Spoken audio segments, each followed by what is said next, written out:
And we're live. Very good. We'll now resume our regular council meeting of the Township of Cabot-Monaghan. There was no report from closed session, so we'll move now into item number 7, public meeting. I need a resolution to open the public meeting. Deputy Mayor Graham and Councillor Shaw. Madam Clerk, recorded vote. Councillor Belch. Yes. Mayor McFadden. Yes. Councillor Huntley. Yes. Deputy Mayor Graham. Yes. And Councillor Shaw. Yes. Motion is approved. Item 7.2, Daryl Abbs and Gary Scanlon from Watson and Associates Economists, 2022 development charges. Madam Clerk, if you could let both Mr. Abbs and Mr. Scanlon in. I see Daryl. Through you, Mayor McFadden, to Mr. Abbs. Is it only yourself joining us today, or will Mr. Scanlon also be joining us? It'll just be myself today. Thank you. Very good. All right, welcome, Daryl. And the floor is yours.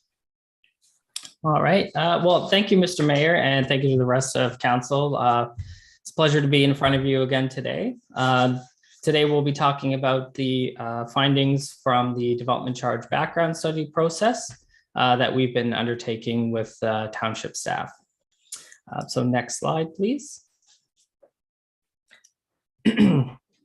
So for the public meeting, we'll talk a little bit about the purpose, why we have to undertake this public meeting, provide a little bit of an overview of development charges, some of the recent legislative changes. We'll present the proposed policies and charges that we've calculated in the background study. And then we will hear any presentations or questions, comments from the public. If there's any questions from council, those can be provided as well. And then we'll formally conclude the public meeting. Next slide, please. So the public meeting is a mandatory requirement under the Development Charges Act. And it's really to solicit feedback from the public or from council on the proposed charges and policies that were presented in the development charge background study. And so we released the background study on March 2nd to the public, posted on the website to meet the mandatory 60-day requirement set out in the legislation. So once the study is released on the website and made public, there has to be a minimum of 60 days before council may consider passage of the development charge bylaw. Next slide, please. So a quick high-level overview of the study process we've undertaken to date.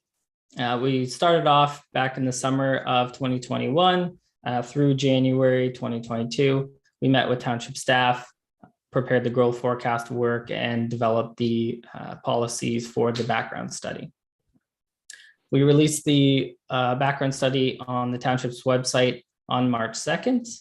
And then we released an addendum report as well on March 18th to correct for a minor change in the schedule of charges. We're holding this public meeting today on April 4th, and then council will consider passage of the development charges bylaw on May 2nd. And so the March 2nd to May 2nd provides for the minimum of 60 days in between the release of the study and consideration of the bylaw. Next slide, please. So development charges are tools or a financial tool for municipalities to recover capital costs that are required as growth and development comes to the community.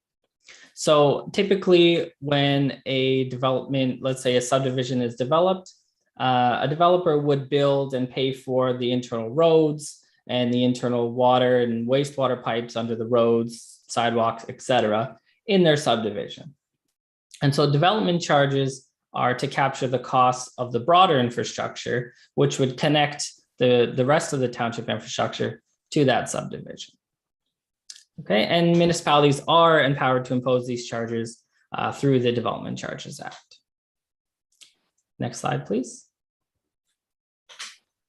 So there's about 20 services, eligible services that a municipality can include in a development charge bylaw.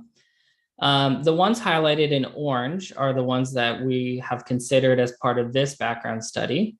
And this is consistent with the previous background studies and bylaws as well. And so we looked at water, wastewater, services related to a highway, which is really roads and related infrastructure, policing, fire, library, and parks and recreation services. In addition to these services, through some changes to the Act, we can include growth-related studies related to the above services. However, we just have to do some minor changes to the bylaw and create a class of service for growth studies. And so we've done that to remain consistent with the prior background study and bylaw. Next slide, please. So there's been a number of changes to the development charge legislation since the previous background study. So there's through Bill 108, Bill 138, 197, and 213. I will note, and it's not included in this presentation because it was just announced, I believe, last week, that there will be further refinements to the Planning Act and some minor changes to the Development Charge Act and associated regulations. However, as they were just released last week, they haven't been included here. Watson will be undertaking a review and providing comment in the near future with those. So for Bill 108 and 138, the changes really resulted in two main ideas, two main things. So the first is that certain developments can pay their development charge through installment payments. So rental housing and institutional developments pay their development charge in 6 equal installments over 5 years. Rental housing developments, or sorry, nonprofit housing developments, they pay their development charge over 21 payments or over 20 years. You are allowed to impose interest on those installment payments through an interest rate policy presented to council and passed as a resolution. Additionally, developments that proceed through site plan or zoning bylaw amendment applications, they have their development charge rate frozen at the time they submit their application. So they'll submit their application, the development charge will be frozen at whatever the rate is to that day. The municipality will then review the application, approve it, and then once it's approved, the developer has 2 years to begin construction on their development.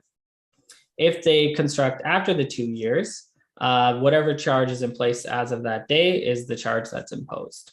And again, there is the ability to impose interest on that kind of rate freeze as well. Bill 197 provides for, it's the main, oh, sorry, pardon me. Next slide, please. I'm getting ahead of myself. And next slide, please. Here we go. So Bill 197 was the major piece of legislation that was passed in 2020, which provided a number of changes to a number of pieces of legislation, including the Planning Act and the Development Charges Act. So the main changes here are the eligible services are now listed in the Development Charges Act, and those are the ones back on the earlier slide. The changes didn't have an impact on the township's collection, as all of the services that were eligible in the past still remain eligible now. There was a mandatory 10% deduction that was required for certain services, and we'll get into the calculation methodology in a little bit. But that deduction has now been removed. So we've removed it from all the calculations in the 2022 background study. This legislation also brought in community benefit charges. And so municipalities, lower tier and single tier municipalities, can impose a charge up to 4% of the value of land on higher density developments. So this would be imposed on developments 5 stories or greater, which have 10 or more residential units in those developments. That has not been considered as part of this study process, but may be considered by the township at a later date. Next slide, please. So the methodology is provided here at a high level on how we undertake the development charge calculation. The Development Charges Act has something like 60 or 70 various clauses, and there's been a number of years of legislation or municipal board hearings, which have provided case law on how the calculation should be undertaken. This provides a high level. So what we look at first is the amount, type, and location of development. So where's the development happening in the township, and how much, and what type? Is it residential or non-residential development? Once we know how many people and jobs are coming to the township, then we need to identify the servicing needs to accommodate that growth. And then we need to identify the specific capital projects that are going to meet the need to accommodate that growth. Once we've identified all those capital projects and identified a value, we then go in and deduct any grants, subsidies, or other contributions that the municipality would receive, any share of the costs that relate to existing development or benefit existing development. So those might be if we're replacing a pipe and upsizing it, well, the cost of the replacement of the pipe might be considered benefit to existing development. We reduce by any amounts in excess of the service level calculation we have to undertake. And then we make consideration for any balances in the development charge reserve funds. Once we get down to the net costs, we then allocate those costs between residential and non-residential benefit. And then we divide those by the growth anticipated in the township. And that would give us our development charge. And on the next slide, we have it just very simple terms. We take the total cost of that infrastructure that we need to accommodate growth, and we divide it by the growth. And so what we end up with is a development charge per residential unit for residential growth, and development charge per square foot for non-residential development. Next slide, please. So the Development Charges Act provides for a number of mandatory exemptions, and also provides the municipalities with the ability to provide discretionary exemptions. Excuse me, exemptions. So for the mandatory exemptions, if you have an industrial building, you can expand that industrial building up to 50%, and you don't have to pay a development charge. For residential homes that are existing, you can add up to 2 apartments in a single detached home and 1 additional unit in medium and high density homes, and you don't have to pay a development charge. Upper tier, lower tier governments and school boards don't impose their development charges on each other. So if you were to build a municipal facility, the county would not charge you a DC and vice versa. New with the legislative changes, and very similar to bullets 2 and 3, you can add apartments in a new home and not have to pay a development charge. So in the past, it was if you had an existing home, you could add additional apartments and not pay a development charge.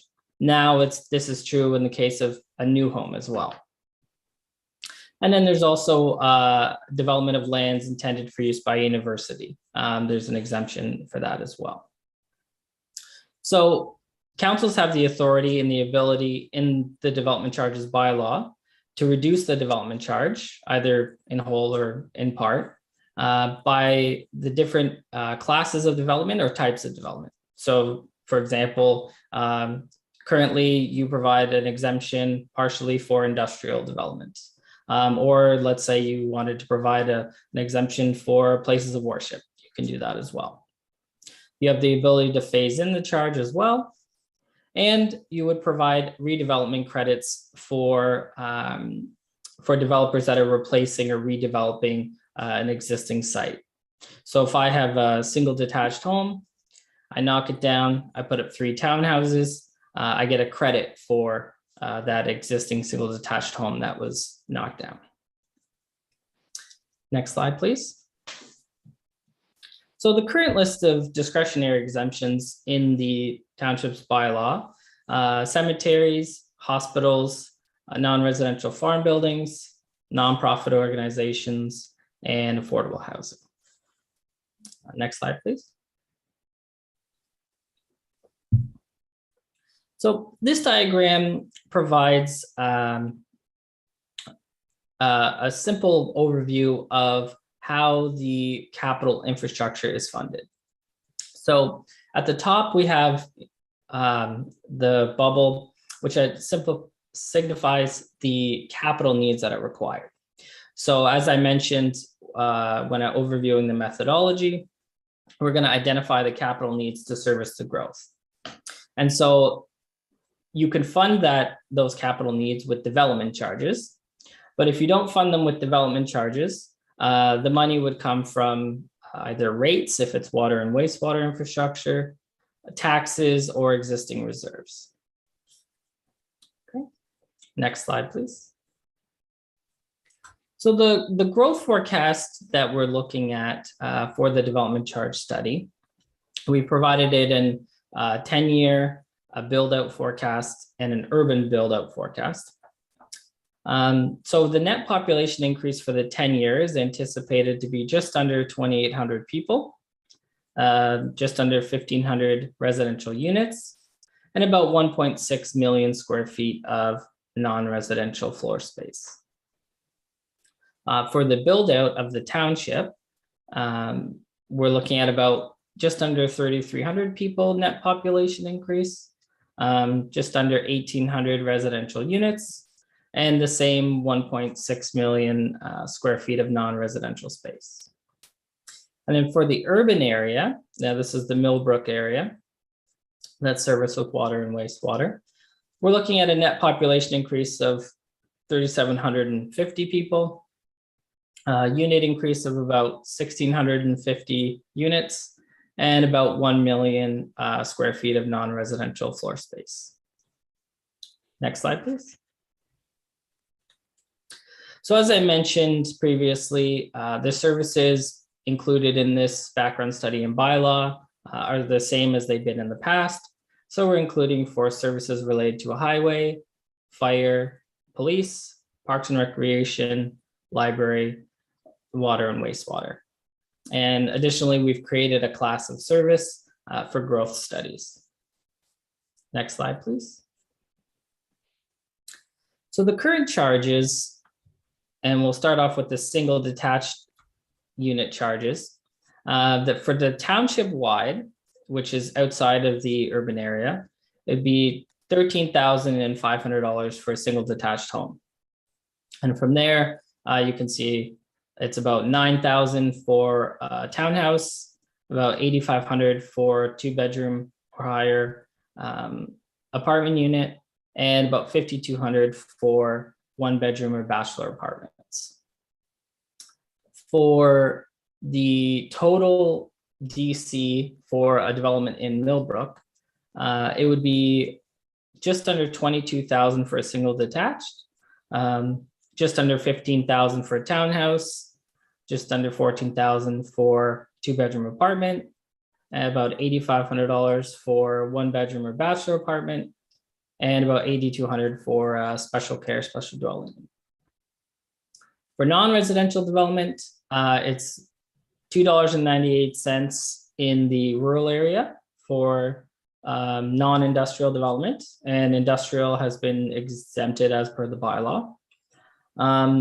And then in the Millbrook area, the full charges are $5.81 per square foot for non-industrial, and then $2.83 for industrial. And there's also charges for wind turbines and solar farms. Next slide, please. So the proposed charges are laid out here, and rather than going through every number in this table, if we go to the next slide, we'll focus in on the single detached units. So as I mentioned, for the township-wide services, the current charges are about $13,500, and they have calculated to decrease to about $8,100. And when we look at the total urban area, so the total Millbrook area, the charge is going from just under $22,000 per unit to about $29,500 per unit. If we go to the next slide, for non-residential development, the rural area or the township-wide services are going from about $2.98 per square foot to $1.90.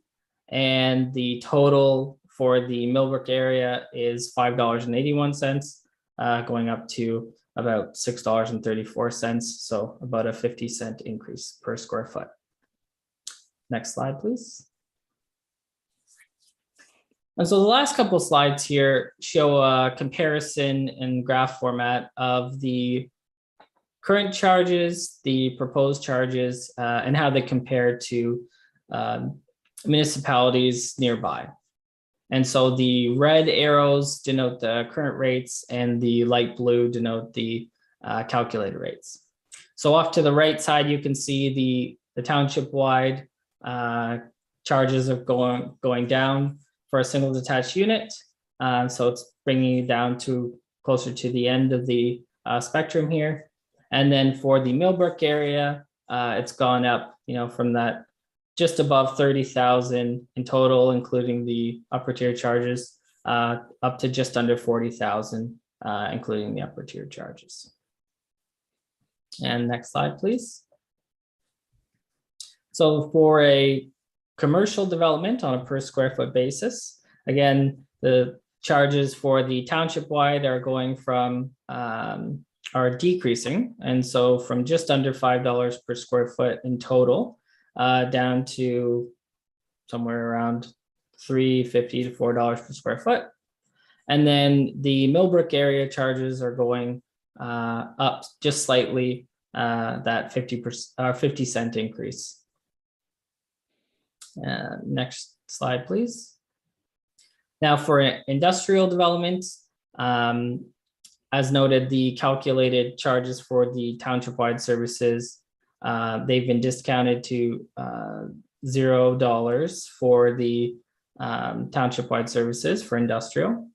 And so with the calculated rates, they're at just under $2 per square foot.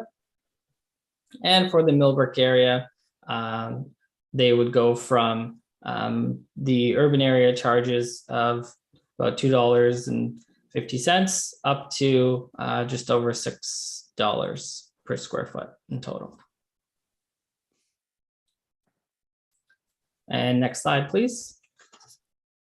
So the next steps subsequent to this public meeting would be council's consideration of the bylaw on May 2nd. Next slide, please. So that concludes my presentation for this afternoon. Happy to hear from the public and answer any questions from council. Very good, thank you. I will now ask any members of council if you have any questions for Daryl. Councilor Huntley, go ahead. Excuse me, through you, Chair. I'm just curious about the residential non-urban charges going down. I mean, that's fantastic, but then the urban charges for the water and wastewater have like more than tripled. Like it seems like a pretty big jump in there. I don't know if there's any explanation to what was causing that. Yes, through you, Mr. Mayor. If we go back to slide 19, which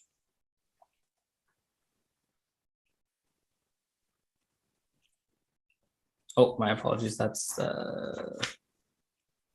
1, 2, 3. Go forward. Slide 23. There we go. Right there. So the charges have decreased for the township-wide services, and this is a result of partially the increase in the anticipated development and the anticipated residential development in the growth forecast. So with the large increase in the population anticipated, the capital needs that are required to service the future development the capital needs have been about the same. They've slightly increased, but because the population has increased faster than the capital needs have increased, the charges are going slightly down. A big component of that is the Parks and Recreation Services. Now that you've completed the community center and that has been paid for, that comes out of the calculations. And you can see the charge for Parks and Recreation Services is the big driver in that decrease. For the water and wastewater services, I know the municipality has retained RV Anderson to assist in undertaking the capital needs assessment for the current work ongoing for the official plan. So as part of the new capital needs have been identified for the additional population. So what we've done is we've taken the capital needs required to service the current boundary of Millbrook, and then anything that would service development outside of the current boundary, we've identified a post-period benefit deduction. So I would say the reason for the increase really is a detailed review of the capital needs, for one. And then secondly, most likely, Mr. Hancock would be better poised to answer this, but we've seen significant increase in capital costs, especially for water and wastewater services across the board. The most recent development charge index for the last year was about 15% over the last couple of years. So, I think we've seen significant increases in unit costs for these services. So I guess a follow-up question on that to then is, the rec complex or the CMCC, I mean, it was built and designed for future growth. You made the comment that it's paid for. I think we're still paying for it for a number of years, and it's there for servicing, the new population that moves in as well. So, should we really be reducing that number in the sense that we should still be collecting to pay for it? It's not paid for, and it's going to be going towards that population as well.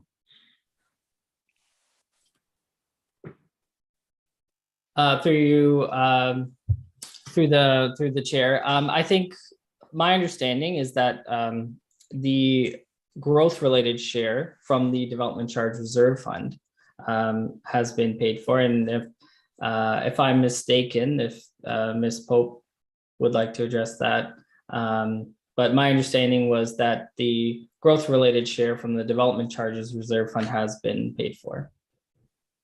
Go ahead, Ms. Pope. That is correct. We have withdrawn and removed the funds from development charges for that purpose. All the rest was already paid for through our own reserves, etc. There was no debt charges against CMCCs, therefore there's nothing further to be taken now for that project. Okay. Sorry, just for clarification, the debt does remain on the water, wastewater, and the initial project. That is an external debt, and we do pay for that annually. So perhaps that's the one, maybe that's confusing the understanding. That's all.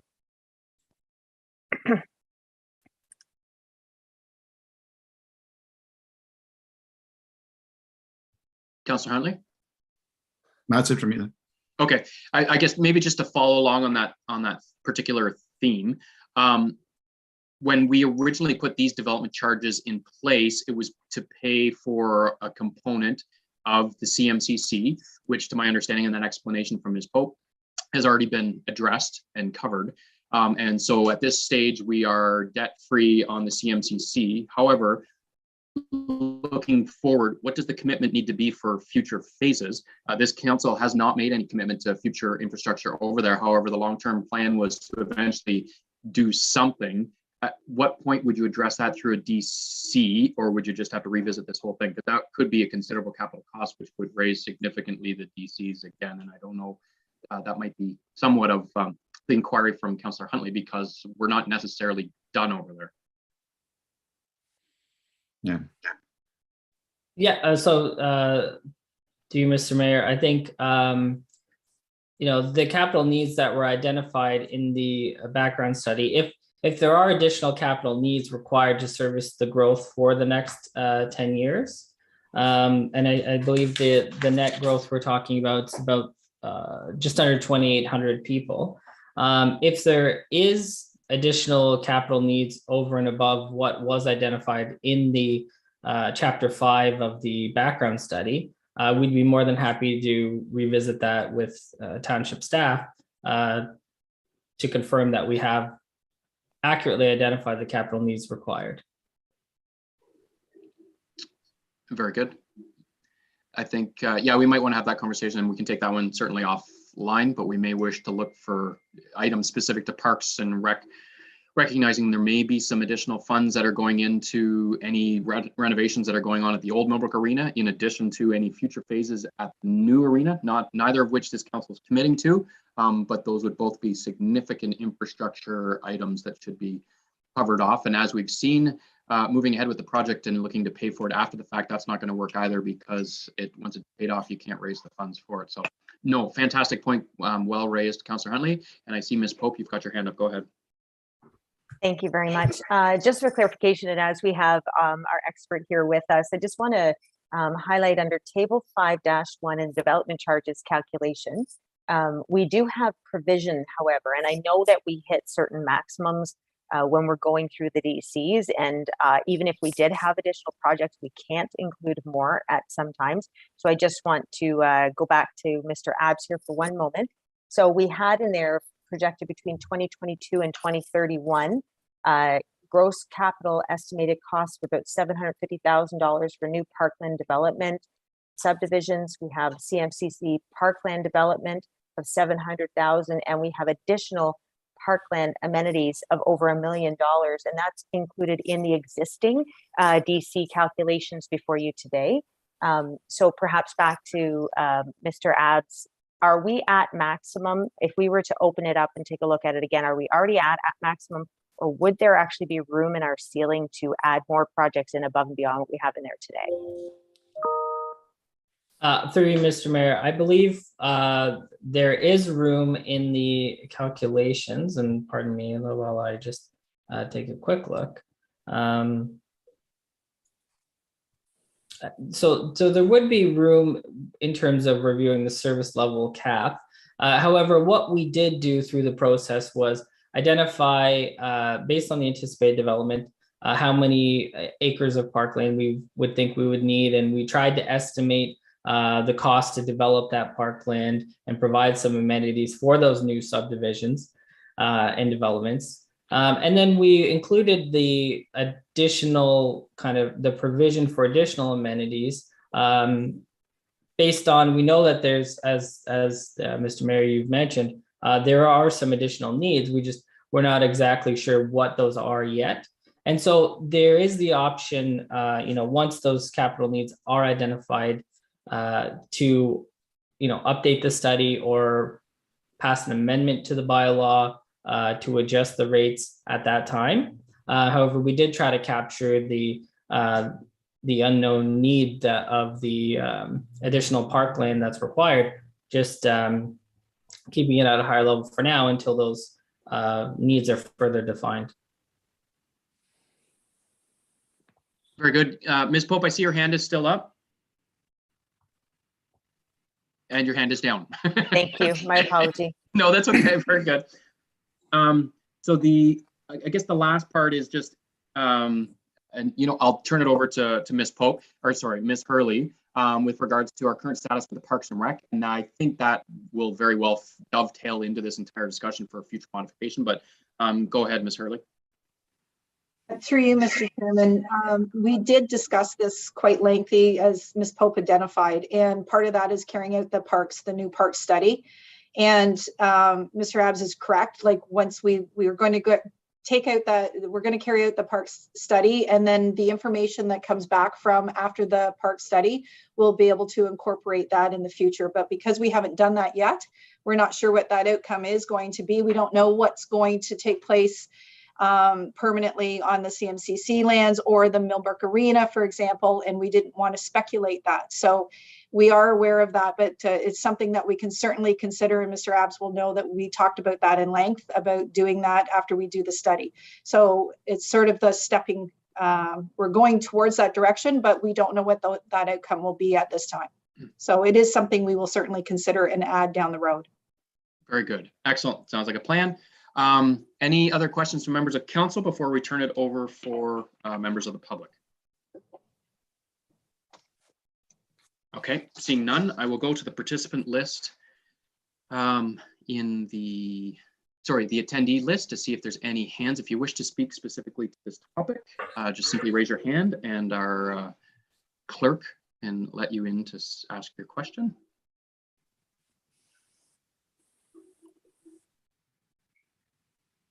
I see 6 attendees. I do not see any hands. I'll give it a little bit just to make sure everybody does have an opportunity to raise their hand.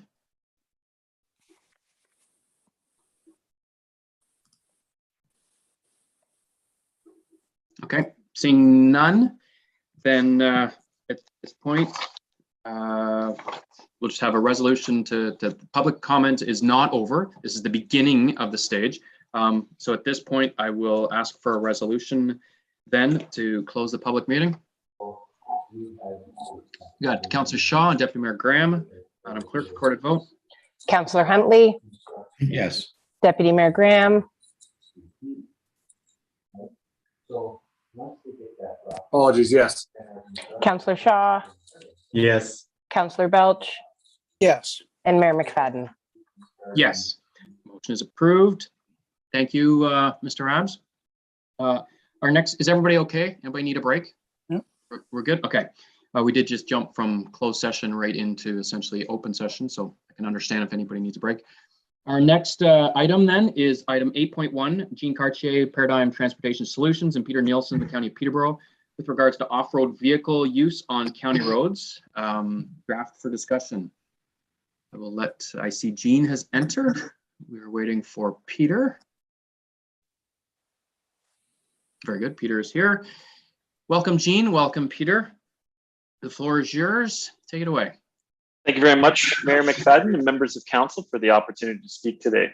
As you've mentioned, our presentation today is to bring you up to date on the off-road vehicle use on county road study that we're carrying out as part of the Transportation Master Plan update. We were before council last September to provide you an update as to where the status was. And since that point in time, there's been some developments that we wanted to share with you and to start to get council's thoughts or any concerns or comments at this point in time. As mentioned, Mr. Nielsen is with us today. He's going to help if there are questions that may relate to some of the feedback that we've been getting from adjacent municipalities, as he's been coordinating that aspect of the work that we're doing. Next slide, please. So our presentation this afternoon was briefly review the county's decision-making process as it relates to the use of ORVs on county roads. Just at a very high level, highlight what the proposed recommended strategy is that was presented to County Council in December of 2021. At that time, County Council provided some direction for bringing forward the study and continuing forward on the work. We're going to talk a little bit about some refinements and some the process that we've followed in terms of identifying a potential ORV network for county roads. We'll talk a little bit about the consultation that we've done and our next steps. Next slide, please. So back in June of 2021, County Council adopted a 6-stage process for dealing with the question of allowing ORVs to use county roads. Last time we were before you, we were in stage 4, where we were consulting with the lower tier municipalities, the First Nations communities, as well as the public. We've now progressed to stage 5, and we've presented a proposed recommended strategy to County Council for their consideration. Next slide, please.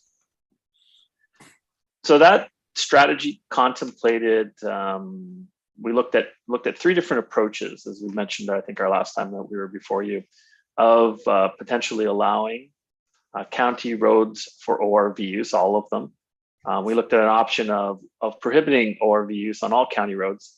And we've recommended that the county move forward with allowing ORV use on select roads after doing a comparative assessment of the direct and indirect benefits and costs of the 3 alternatives. Our assessment found that alternative 2 offered the greatest benefit at the lowest cost, and basically was an extension of what the county is doing today. Next slide, please. In concert with that recommendation to look at allowing ORV use on select county roads, we did recommend a few complementary actions.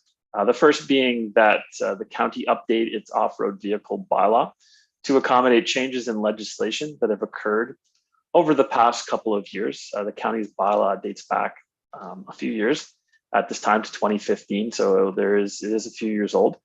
But we felt that this was the opportunity to update the bylaw, as well as part of the updating some of the text in the bylaw. We would also amend the schedule to that's currently attached to the bylaw that recognizes county roads where ORV use is permitted. So as part of that process, it would occur at the same time. Though we also recommended that there be more detailed assessment be done of some of the county roads for their for allowing the use of ORVs on them. There were some locations where some of the information that we were using needed to be updated or looked at in further detail as a result of it. So that's the basis of that recommendation. We also looked at recommending that there be a public education and communication program that supplements the rollout of the ORV strategy, and that the county look into considering a ORV advisory committee to provide council advice and guidance in consideration of ORV matters on its roads. Next slide, please. As part of our recommended strategy, we did do an assessment of some of the potential financial impacts, recognizing that a fulsome cost-benefit analysis couldn't be completed as the some of the costs would depend on the specifics of the network of ORV routes. So we did acknowledge that there would be potentially some impacts from the perspective of enforcement. The one point that we concluded in our review of the three alternatives was that none of the alternatives completely alleviated the need for enforcement, but it would just be from a different perspective. So whether it's enforcing where ORVs can be used versus the fact that ORVs can't be used. So that is really just the difference from that perspective. And the report did acknowledge that those costs would be borne by the lower tier municipalities who have the responsibility for police services. But the magnitude of the cost is undetermined at this point in time. We also acknowledge that there would be road improvement and maintenance costs associated with allowing ORV use on county roads. We looked at the question of insurance, as that seemed to come up a number of times, and the concern about heightened liability and hence increased insurance costs. And our conclusion was that and this is based on the advice that we received from the county's insurer, that there wasn't an immediate impact as a result of allowing ORV use on county roads, as it's just another use of the public road allowance.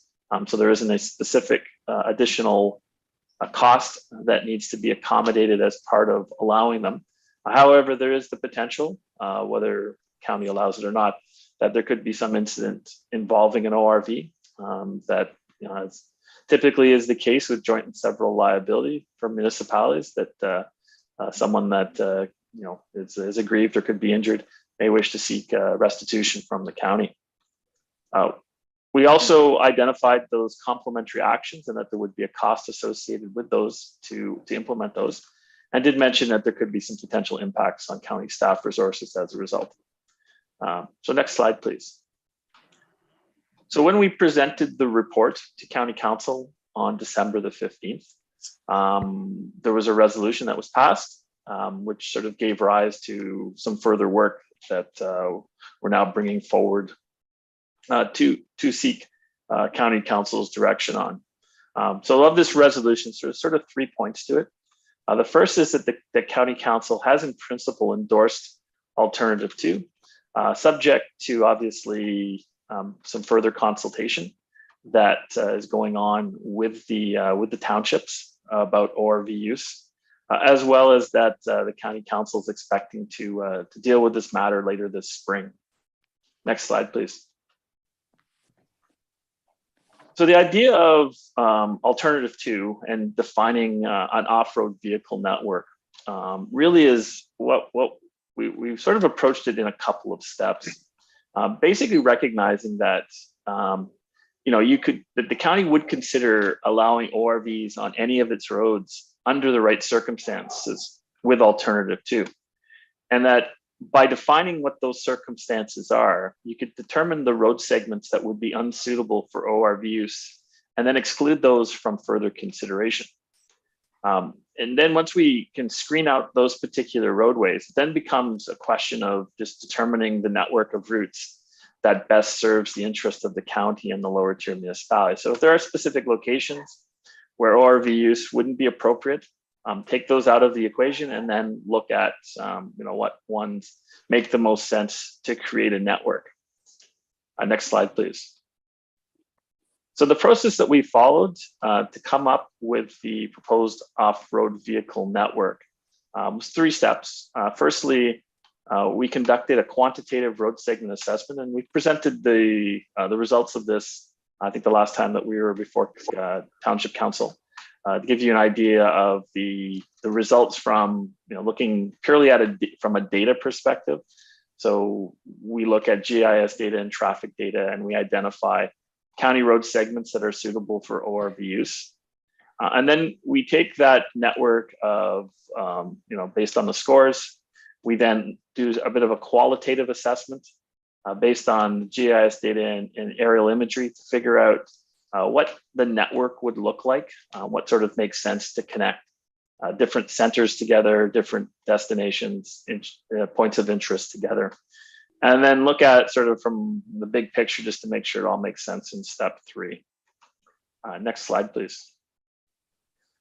So our quantitative assessment criteria were factors that we could actually put a number against. So traffic volumes, observed speeds, posted speed limits, the amount of trucks on the road, the type of road surface, as well as if there was a history of ORV collisions.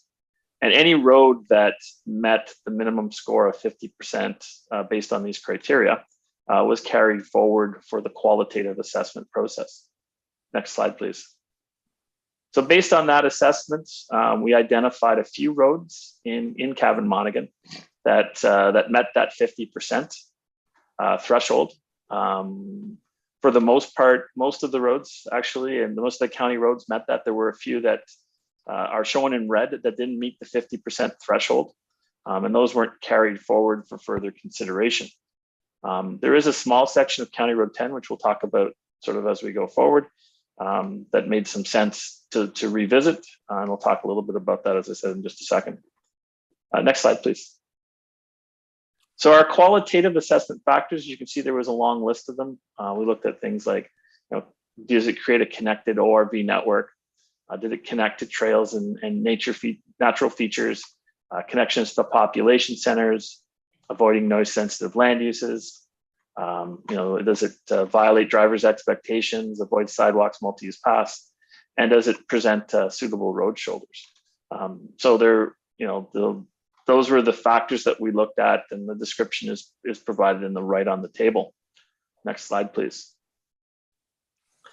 So when we were before you last fall, we brought a proposed conceptual network, or potential conceptual network that showed a limited degree of routing through the township that looked at using part of County Road 21 and part of County Road 10 as part of the ORV network.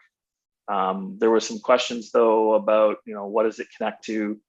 Does it make sense sort of in its configuration? Does it, is it getting at the right locations that one would want to get to within the township if ORV use was permitted on county roads? So we went back, we had a further look at that. Next slide, please.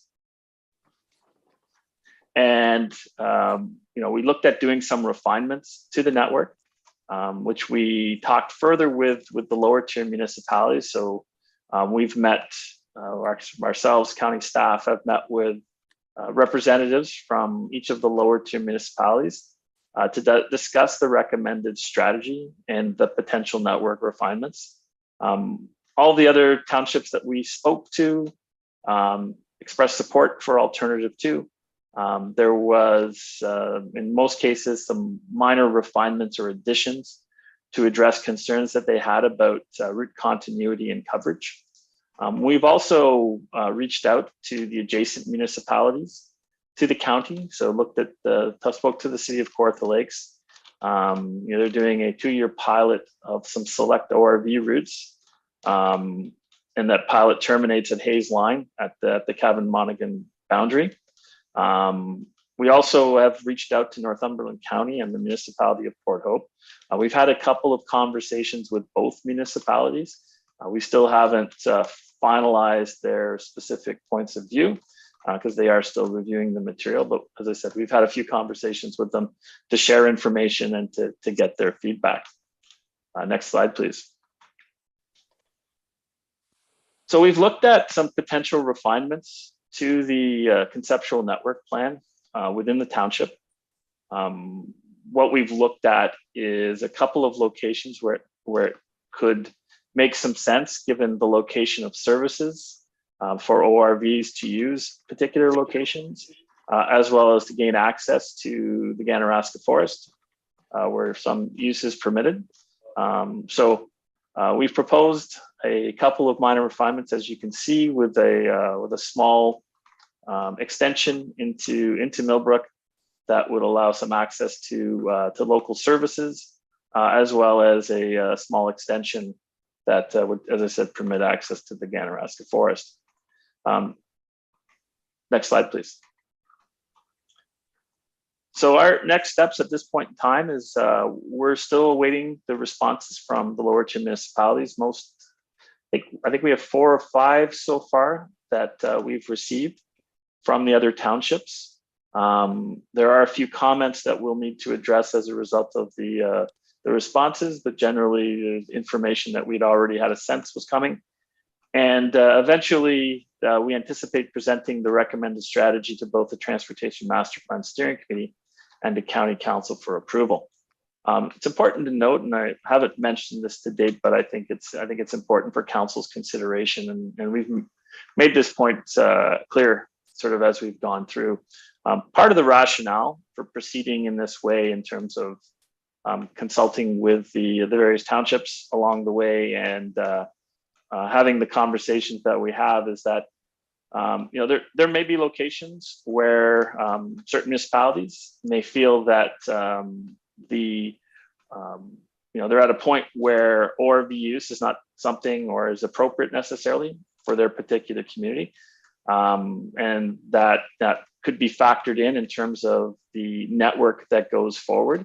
So that's sort of one of the benefits of Alternative 2 is it allows the county to be able to customize the approach for the various municipalities, and it can happen over time if there's a desire to allow the process to play out a bit over time, given the manner in which the county is pursuing this. So with that, I'd be happy to answer any questions from council.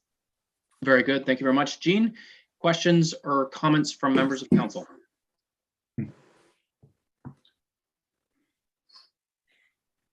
Councillor Huntley. Through you, Chair. I guess my first comment is I don't think the plan made a whole lot of sense the first time when it was presented, coming across 21 and down 10. And I don't think anybody's yet addressed how ORVs would get through the roundabout. And second, I mean, adding, the little dog leg in and out of Millbrook, I think will become even highly controversial in terms of, bringing ORV traffic into the only urban area in the area. So I'm still a little baffled at the whole master plan here. Through you, Mr. Mayor, to Councillor Huntley, and I think those obviously are fair comments, Councillor. ORVs are able to negotiate the roundabout. Like wouldn't be an issue of them being able to negotiate the roundabout from an operational perspective. That certainly is a possibility to be like sort of traversing through an intersection. I do appreciate that there might be some concerns about certainly would be concerns about potentially about entering into Millbrook. We do have some other there are some other communities within the county, such as in Norwood and in Havelock, where there is contemplation of of routing through those particular, more built up areas. But, as I mentioned, there's some flexibility in terms of, implementing the network, or, what happens in the respective municipalities in terms of the routing. Really the objective was trying to get people, to the Ganaraska Forest, as that, it tends to be a destination. And the thought was trying to provide them the most, sort of logical routing to get there. And that was the thinking. But obviously, we're certainly looking forward to your comments about how best to do that or not to do that, depending on township's perspective. Very good. Thank you, Gene. Thank you, Councillor Huntley. Any further questions before I move on? You can certainly ask more later. I've got a couple hands up though. Okay. Okay, Councillor Shaw, go ahead. Yes, regarding insurance, liability insurance, or whatever insurance that the township might need, it seemed almost a gloss over of potential issues that could occur there. And I personally see them as a quite litigious group. And it's quite possible that even though they may not obey the laws, the first thing they're going to do is point a finger at the township. And of course, that would involve our insurance companies. And I can see our insurance rates skyrocketing with just even a single incident. Is there a more thorough assessment of the insurance possibilities? So through Mayor McFadden to Councillor Shaw, yes, the report does provide a more fulsome review. For brevity, I tried to just provide sort of high-level instruction or high-level feedback today, but our report does provide a more fulsome review of the insurance question and liability. I guess as I mentioned in the presentation, there's there's no option that completely alleviates the concern of liability, because you can still have ORVs operating illegally, still trying to, something was to happen, they would still attempt in many cases to seek relief through insurance. So you don't really ever eliminate it. What you try to do is we're trying through this process to have put as much due diligence in place to do sort of the due diligence of making sure that the routing and the specific links that they're using have met that threshold of sort of looking at it from a proper engineering perspective. But I do agree, you're never going to, you don't alleviate it. You can just manage the risk to the extent possible. Very good. Thank you, Gene. Deputy Mayor Graham. Thank you, Mayor, through you. Gene, I have a couple of questions, and I'm going to try to be as brief as possible. The first thing is just a clarification on something you said with regards to corresponding with other entities that are potentially involved. I understand there's been some progress on some of the other municipalities, but one of the concerns that came up in the earlier discussion and the local considerations of the subject was that the Ganaraska was very clear that they were not in support of additional road access to their area because of their inability to police and monitor and enforce their permitting functionality of allowing those individuals in to utilize that. So, was there a correspondence that you've had with that group that's changed that tone? Because that was direct to our township and hasn't been adjusted in anything that I've seen. So I just didn't know if you reached out to that group at all, because getting them there doesn't solve the problem of helping that group manage their using the area safely and effectively. And it would be really counterproductive to provide an avenue for those vehicles to get there to just create another problem for the management of the vehicles using it appropriately there. Thank you for the question through you, Mayor McFadden, to Deputy Mayor Graham. To my knowledge, we've had some preliminary discussions, but I don't think we have a definitive statement back. But I could be wrong. I don't know. Mr. Nielsen, Is there anything you can add on that front? Thank you. Through the chair, through the initial consultation program, the consultant reached out to the GRCA. There has not been follow-up in recently, but we're here to receive those types of comments, and we can continue to consult with various parties. Through our research, it's clear that the East Kamouraska Forest is ORVs are a permitted use, and that was something that some of the public members who participated in our consultation program identified as an opportunity that could be developed if access was provided through the road network. Well, I think specifically to that, Peter, it's permitted in both definitions of the word. One, it is allowed, and two, it requires a permit. So there needs to be infrastructure to enforce that permitting. And if that hasn't been considered, or there hasn't been fulsome conversation with the GRCA to address that, well, I mean, I don't know how we've gone this long and this far without it. But I mean, for me, that's just one part of the structure that I was questioning a bit of the additional networks. But if that's the case, that only really applies to the southern extension of Chalice. But, you know, the inclusion of this sort of circular turnaround in the village of Millbrook makes zero sense to me. I understand the wanting to access servicing, but I mean, we just had a conversation last week about the DC inclusion of that intersection of County Road 10 for significant expansion to, you know, adopt and be able to manage the growth that the village is experiencing. And, you know, there's a reason that section is in red, because it's one of the main gateways to get into downtown. And then in addition to that, I know that the roundabout, I think we can all still seeing some residents learning their way through that vehicle avenue. To me, that crossing 28 is a really perilous circumstance to me. And there's a reason that is bisected by that road. It is one of the key arteries to get into the county. And I think we're being a bit dismissive of that implications of those traffic and that choice of that specific traffic infrastructure and the obstacles that it presents for allowing anything to trespass it. And then in addition to all of that, I guess maybe in summary, the portion of the network that you're proposing to bring into the village of Millbrook is I understand how it syncs up with regards to the county, but in my experience with this subject matter, which is, I think we're all long in the tooth when it comes to it, is that you're bringing them into the one area of our municipality that in my public correspondence with individuals is the least support for it.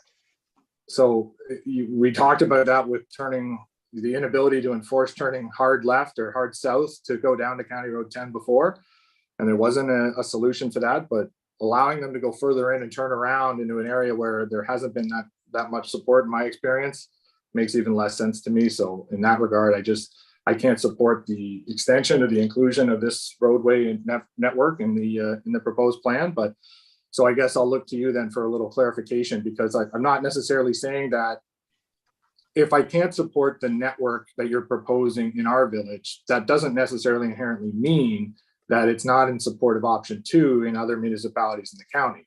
So I just will maybe make sure that I provide that clarity and when we get to deciding how we're going to move forward. Very good. Thank you, Deputy Mayor. Jean, I didn't know whether you wanted to respond.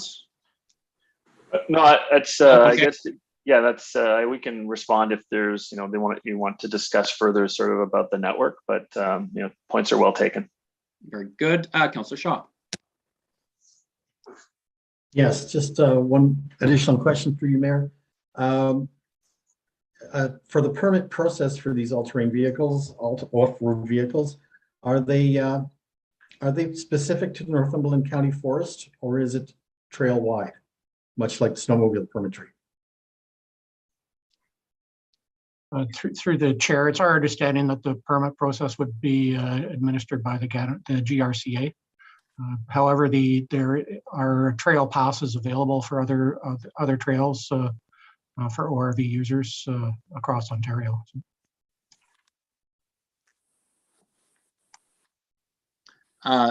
Councillor Shaw, there are different permits, bottom line. Kamouraska has one. There's one that heads out the Lindsay direction. I believe there's something separate in Northumberland.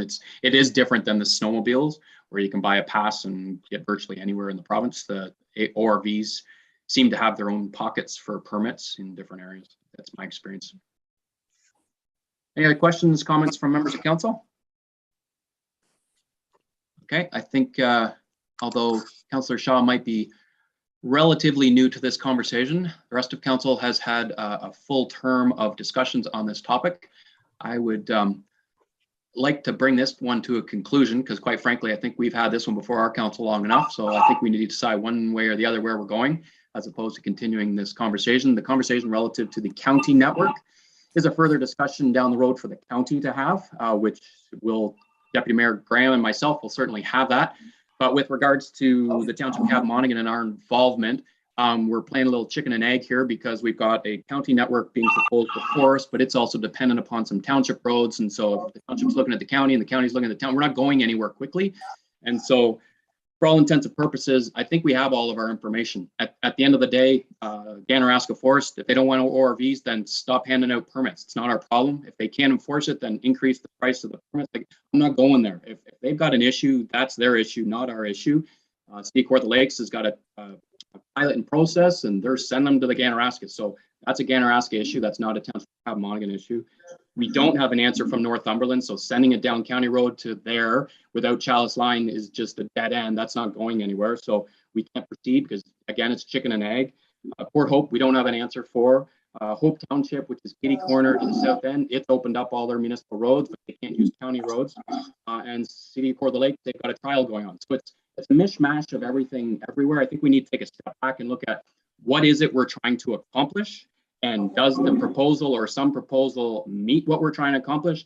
And if nothing meets what we're trying to do, then exit out and we're done with the conversation. It's over. So I think ultimately it was an economic development proposal or thought, I thought when it came forward. What we have before us doesn't address it. It literally can bring people in and out, but our residents can't even go on our roads to get to the county roads. So it's really nothing for our residents. So I think we need to have the conversation. Are we open to a pilot on our roads? Because if we're not open to a pilot on our roads, then I don't think we should be opening up county roads to just let people go through.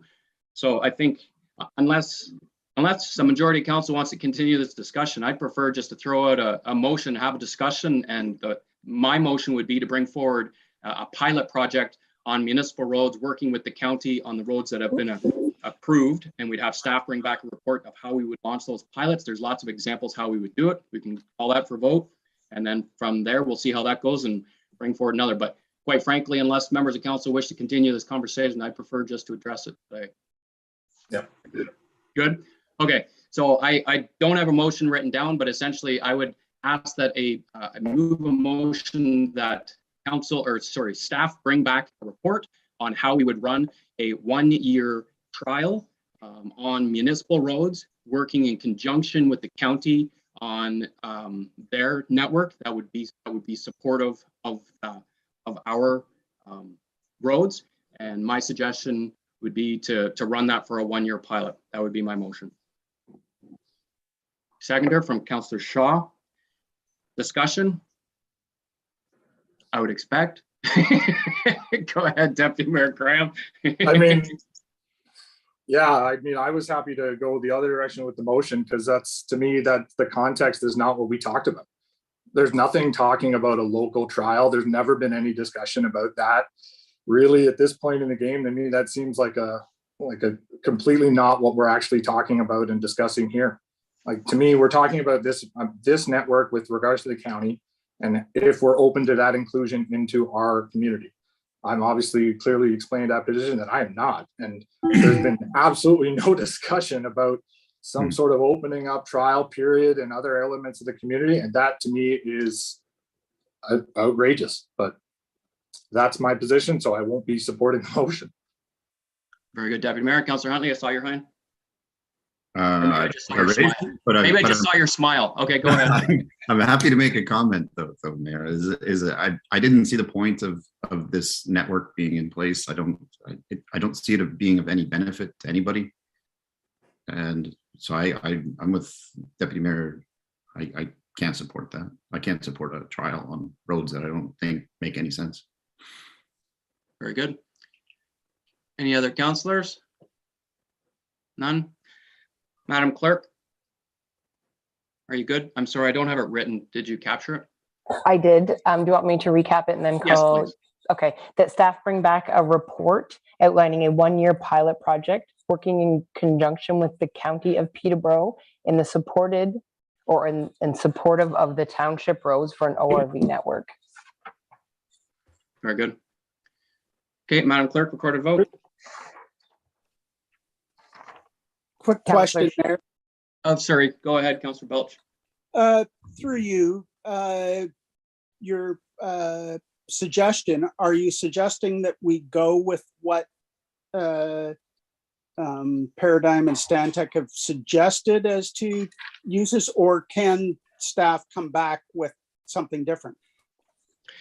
No, so what they have before us today is literally two roads. That's why I wanted to take a look at their initial analysis where they had there was only one road that was basically not permitted. A combination of what they've permitted and deemed as being right. I think they use the word in quotes right, in addition to that little red section in front of the gas station, which would be a logical inclusion to ensure that the ORVs can get there. But I'm not proposing, and I don't expect staff at either the county or the township to come back and suggest County Road 28, which everybody's deemed as not right. I would not expect that to be in a pilot. Okay. That help? Yep. Very good. Madam Clerk, recorded vote. Councillor Shaw, No. Councillor Belch, Yes. Mayor McFadden, Yes. Councillor Huntley, No. Deputy Mayor Graham. No. Motion is defeated. All right, next motion.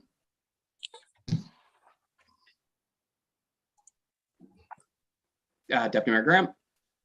So I might lean on you for some of the language, Gene, but that the township not approve the sections of the proposed county network in the township of Cavan-Monaghan. And I think we can leave it at that, because then you're going back to the county. That's not correct, Gene?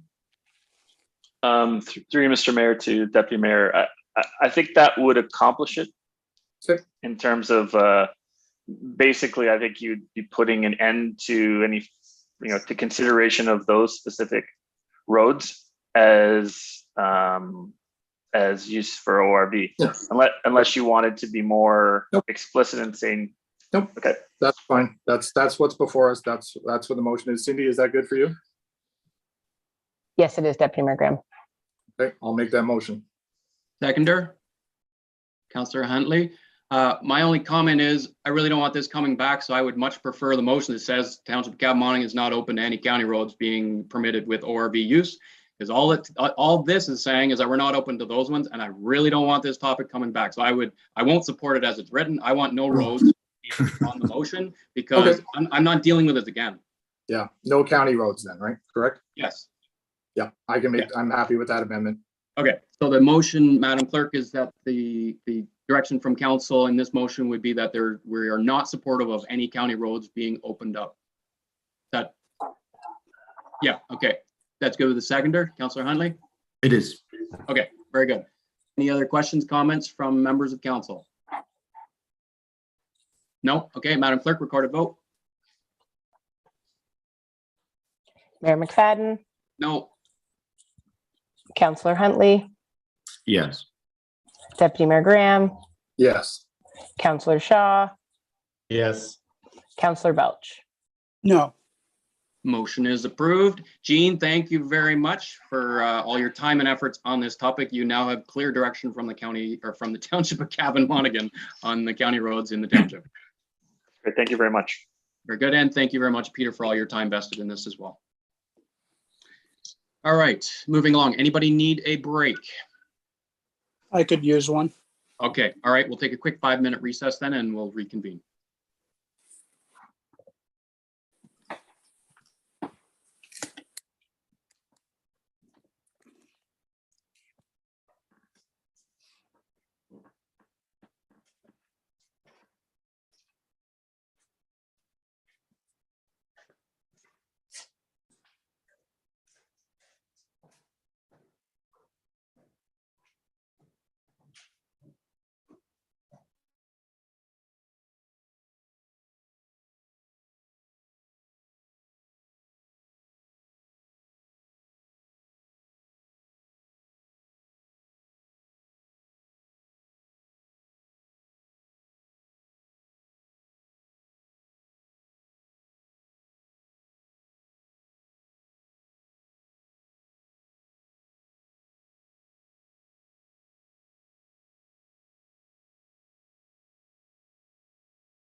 Welcome back, everybody.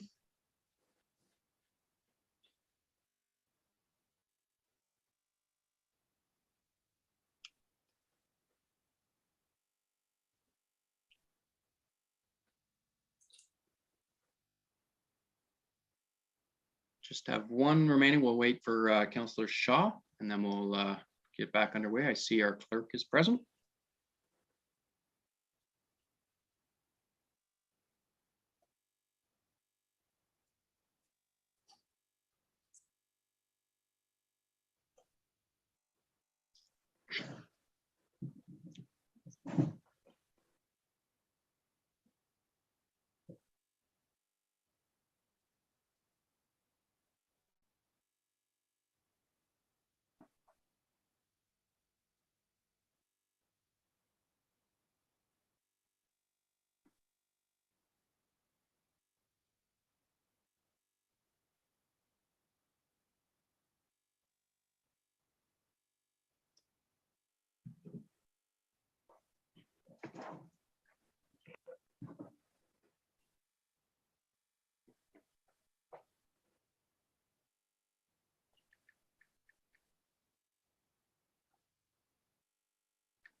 Welcome back, Councillor Shaw, Councillor Belch, Deputy Mayor Graham, Councillor Huntley. Madam Clerk, I did see you earlier.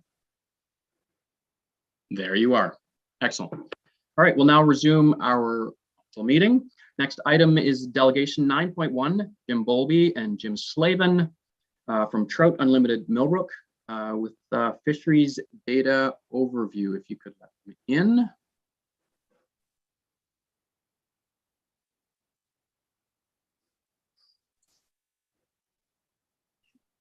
Through Mayor McFadden, they are joining. They're both present now.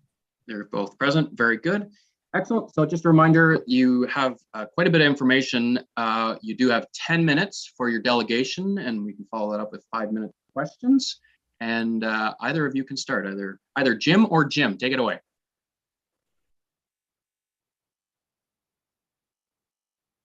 Is Jim Slavin there? We can see he's here. There we go. Thank you. Yep. Yeah, okay, good. I wasn't familiar with exactly how to run the screen. Hi, thank you, Mr. Mayor, members of council, township staff who have been really helpful in getting us lined up to be here today. It's always a little bit daunting. And also staff for being so helpful with our projects over the last year. When I was getting ready for today, I had a little chat with a Millbrook resident, an avid angler, a trout fisherman for 68 years, he claims. He looks old enough to be honest about that. And here's a quote or two from Joe. Baxter Creek is the best river I've ever seen. Here's another one. Nowhere else in Ontario can I catch and release 3 to 8 trout on a morning's outing. And another quote, a good river should be respected. So Joe, he just tells the truth as he sees it, and he's hoping everybody's listening. Back in August 2019, Trout Unlimited Millbrook chapter got up and running, and some of you will recall that presentation on my foot and mouth 10-foot trout moment. So there's that fish again, and it's not 10 feet, it's a 10-inch brook trout, and just for the record. Now, without your support, we could not have pulled off what we did in the last year, particularly Yellowfish Road project last summer. Great success. We went up and down King Street from Tupper to Carveth and painted 74 storm drains with stormwater only reminders, and could not have done that without the support of the roads department, Chris Manduca, who loaned us the safety equipment, and also the cabin grill guides jumped in and gave us that volunteer labor. This was all about the proper use of stormwater drains and obviously protecting the quality of Baxter Creek. Slide 2, please.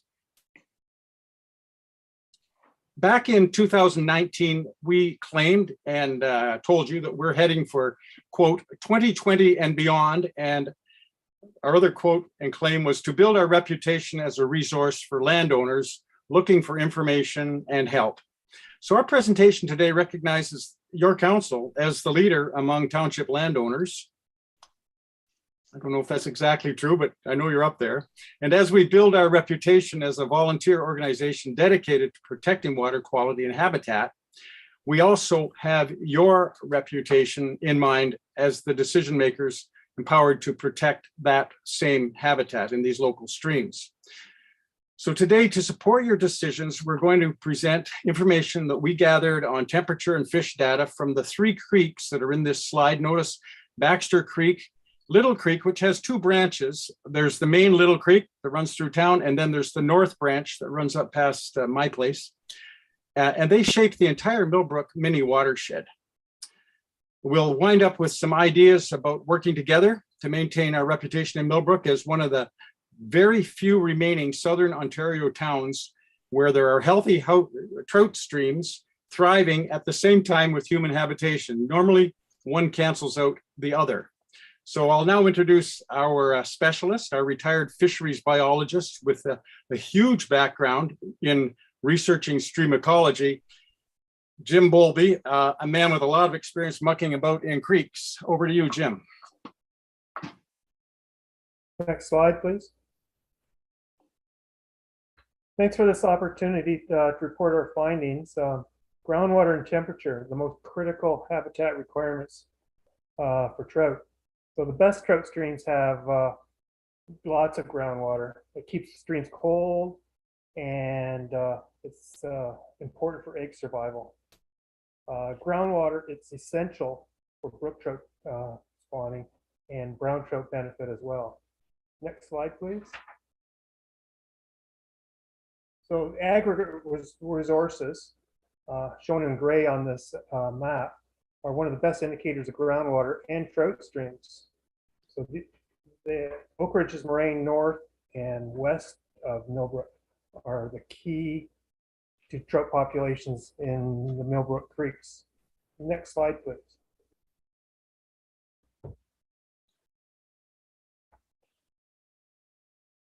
So temperature is the other critical habitat requirement for trout. Trout are the miner's canary for cold water streams, and usually they're the first species to be lost to thermal pollution. But also from this picture here, gravel is also, clean gravel is important for successful trout spawning. Next slide, please. So we measured temperature in the Millbrook Street Creeks with temperature loggers. They record every half hour, and we had them in the water at various locations during 2019 to 2021. Next slide, please. So this map shows the maximum temperature of Upper Baxter Creek, Upper Jail Creek in blue. These were considered excellent trout, excellent for trout. Unfortunately, neither's Mill Dam. Mill Pond raised the temperature of Lower Baxter Creek in yellow there, and it reduces the quality of habitat for trout.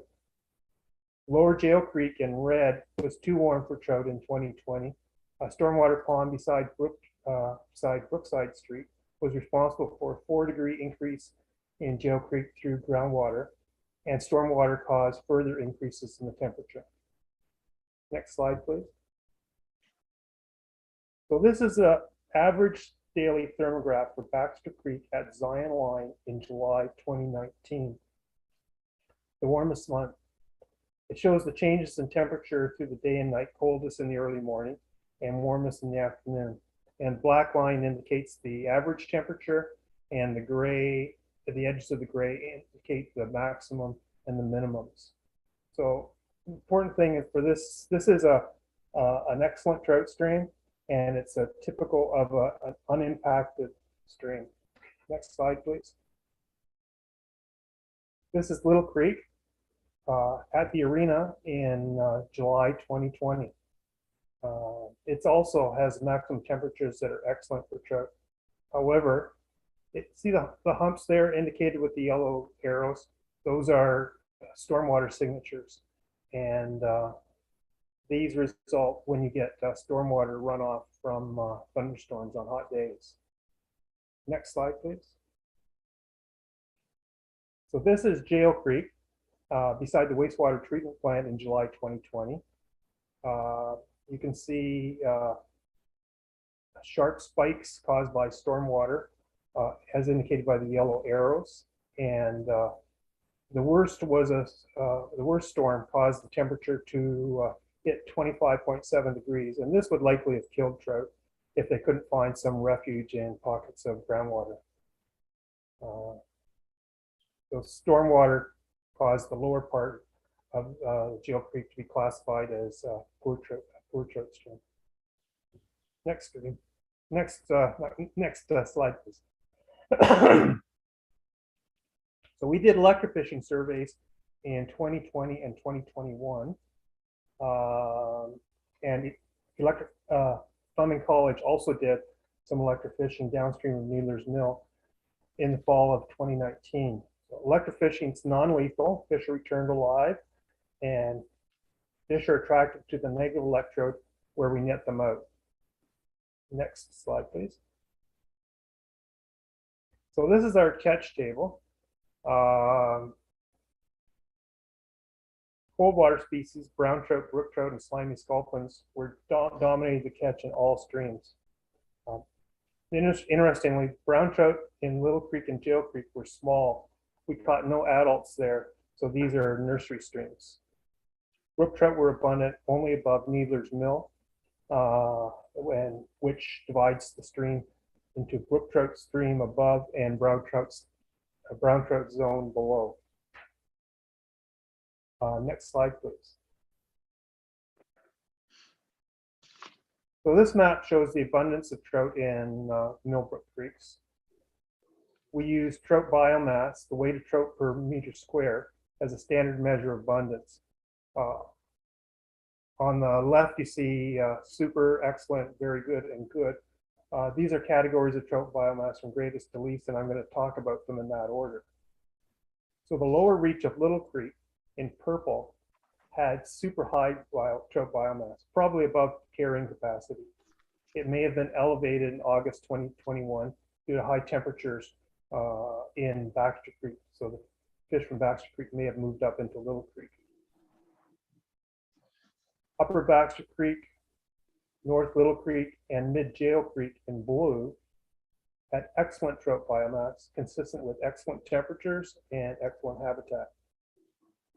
The lower Baxter Creek was also blue in fall 2019, but this was likely elevated by large mature brown trout that appeared to be part of a spawning run to Little or Jail Creek. So the mid-reach of Little Creek is green, had very good trout biomass. With a little bit more in-stream cover, it could be excellent. The lower reach of Jail Creek had very good biomass. However, there was unusually cool weather in July 2021, and that made Jail Creek cooler than normal and allowed the trout to survive there. Upper Little Creek in yellow had good trout biomass, very few young of the year. We don't think very many spawning trout got up there because we found what appeared to be the remains of an old dam, and it appears to be a barrier to the migration. And removal of this barrier would increase the population there. Upper Jail Creek, also in yellow, had good biomass, but it has excessive silt and a lack of cover, which probably depressed the biomass there. So the one place that we weren't able to electrofish that we really wanted to was Jail Creek above Station Road. So, but we suspect the culvert at on Jail Creek at the Station Trail is a barrier, and it's possible there's still brook trout up there. Slide 14, please. So we have three conclusions. First, brown trout in lower Baxter Creek are critically dependent on Little Creek and Jail Creek for spawning and nurseries, cooling of Baxter Creek, and refuges from warm summer temperatures in Baxter Creek. Next slide. So the second conclusion is that stormwater is the largest threat to trout in the Millbrook Creeks through the loss of groundwater, increased stream temperature from runoff, and increased groundwater temperature from stormwater ponds. Finally, Little Creek and Jail Creek are exceptional urban streams, and many Ontario communities might be jealous of such treasures. Next slide, please.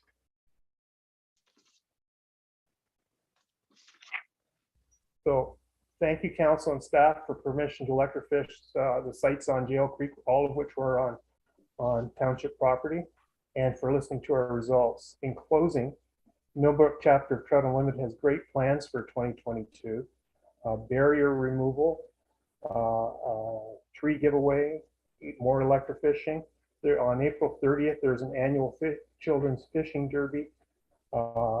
As well, we hope to do environmental DNA study to try and find more brook trout in both Baxter Creek and Squirrel Creek.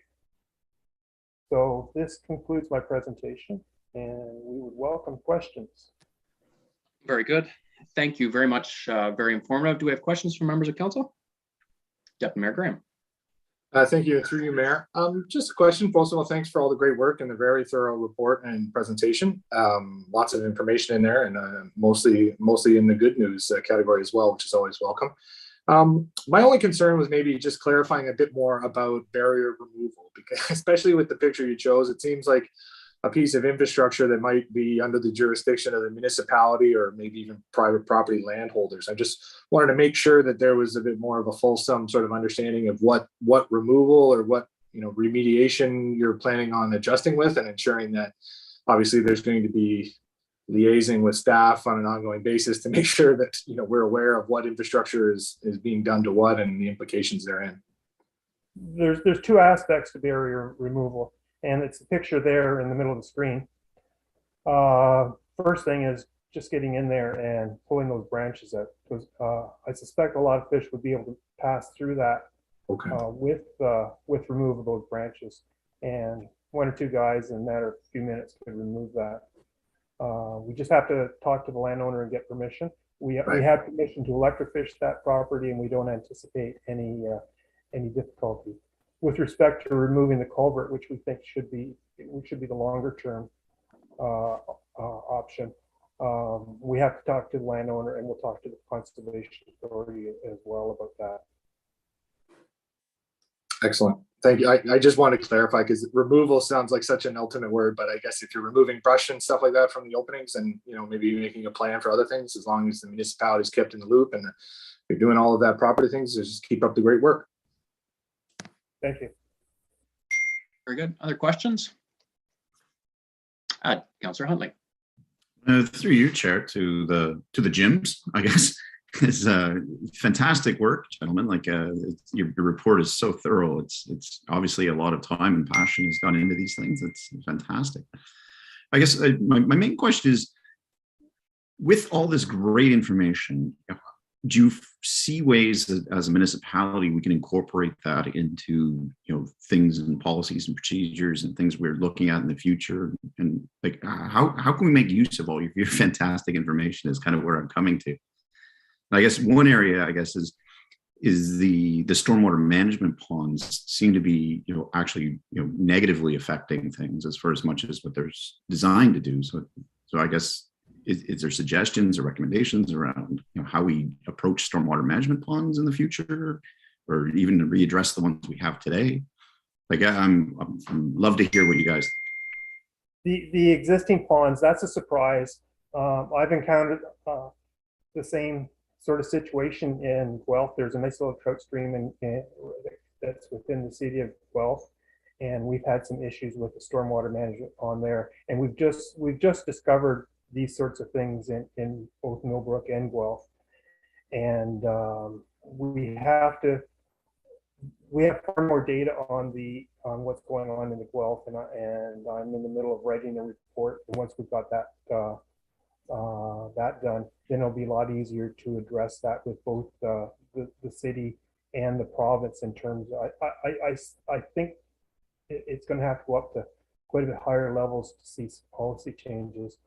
The other aspect of what you said, we're asking, is there are alternative methods, and I actually suggested it for the Tower Hill subdivision. I'm not sure if it made it as far as council, but there are new techniques developed in Ontario, state-of-the-art ways of putting stormwater into the ground without using stormwater ponds. It's actually encouraging infiltration under the streets, and it's great for both new subdivisions or new developments, and also it's great in the long term. You can retrofit. So if you have to do some 20, 30, 50 years from now, do some storm sewer replacement, you could go with a technique that's going to put groundwater back into the ground. So yeah, there's stuff out there. Excellent. Very good. Just sort of picking up on that though, and maybe you did answer this, I didn't catch it. The existing stormwater management ponds though, what is it we can do with regards to those? I'm still wondering about that. I don't know if there's any short-term cost-effective measure. I think with what the data I've seen from Jail Creek in particular, and I think that's the one you're interested in, if we can control the stormwater runoff in Jail Creek, the 4-degree increase is probably, it won't be as good downstream for trout, but it's probably still going to be okay. As you can see from the electrofishing results, when we did have a cool summer, we did have lots of trout down there. So I think it's something we're going to have to live with in that situation, because it's probably not. It's probably too much money, more than people are willing to spend to retrofit at this point in time. I think it is worth contemplating, because, like I said, it is something new. We're just starting to understand, and maybe we need to throw it back at the researchers. What can we do to this? Some of the engineers who are experts in this field. Very good. Just a question on the 3. This is page 61 of our agenda. Apologies, my other number got cut off. It's one of the final slides that has a picture of the barriers. I'm trying to tell from the map. Obviously, Needler's Mill Dam is publicly owned, but the Jail Creek barrier and the other old dam barrier, are those both on private property, or is either one on municipal public property? The barrier on the old, where it's marked Old Dam on Little Creek, that's on private property, and that's the one where there's a picture in the last page that I just pointed out. The Station Trail culvert is on, I believe the trail is on township property, and of course Needler's Mill. Needler's Mill was just well, we have some ideas there, but we need to collect some more data. But we think the dam might be able to be very inexpensively modified to cool the water downstream. Very good. I see a hand there from Mr. Slavin. Go ahead. Yes, when we did the electrofishing, we obviously got permission to cross private property to then enter the streams. And the dam on Little Creek, I think that's just downstream from your place, isn't it, Ryan? I think that's where we're looking at there. The landowner there, it's a group home on that corner. He's a fisherman, and he's all excited about this. And he is so all over the idea of removing those few branches from that culvert. He may jump in and do it himself, Jim. I didn't tell him or anything, but he's aware that they're there. And anyway, total buy-in is my comment on that. Any other questions from members of council? Councillor Belch. You're on mute, Councillor Belch.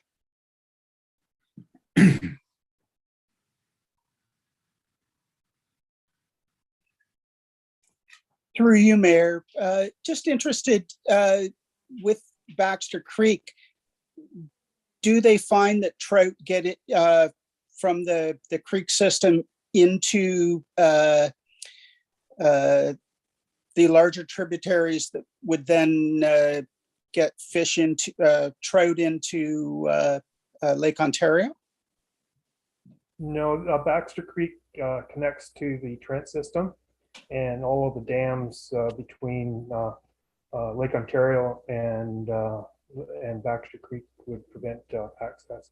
It's possible, some people have speculated at one time Baxter Creek might actually have been an Atlantic salmon stream, and fish might have gotten up there at one time, but it's just not possible now.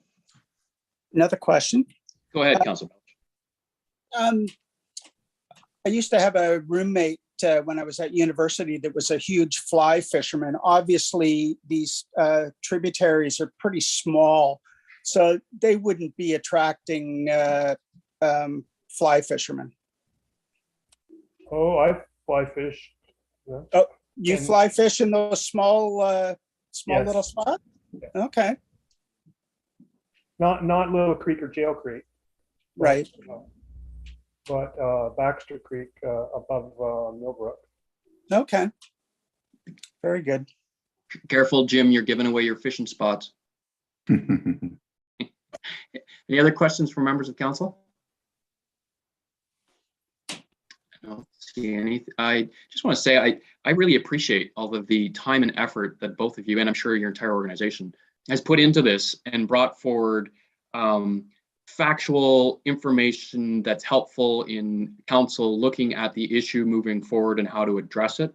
I find your approach very refreshing because it helps us. And quite frankly, to Councillor Huntley's point, there might be opportunities for us to take a look at opportunities as we move forward.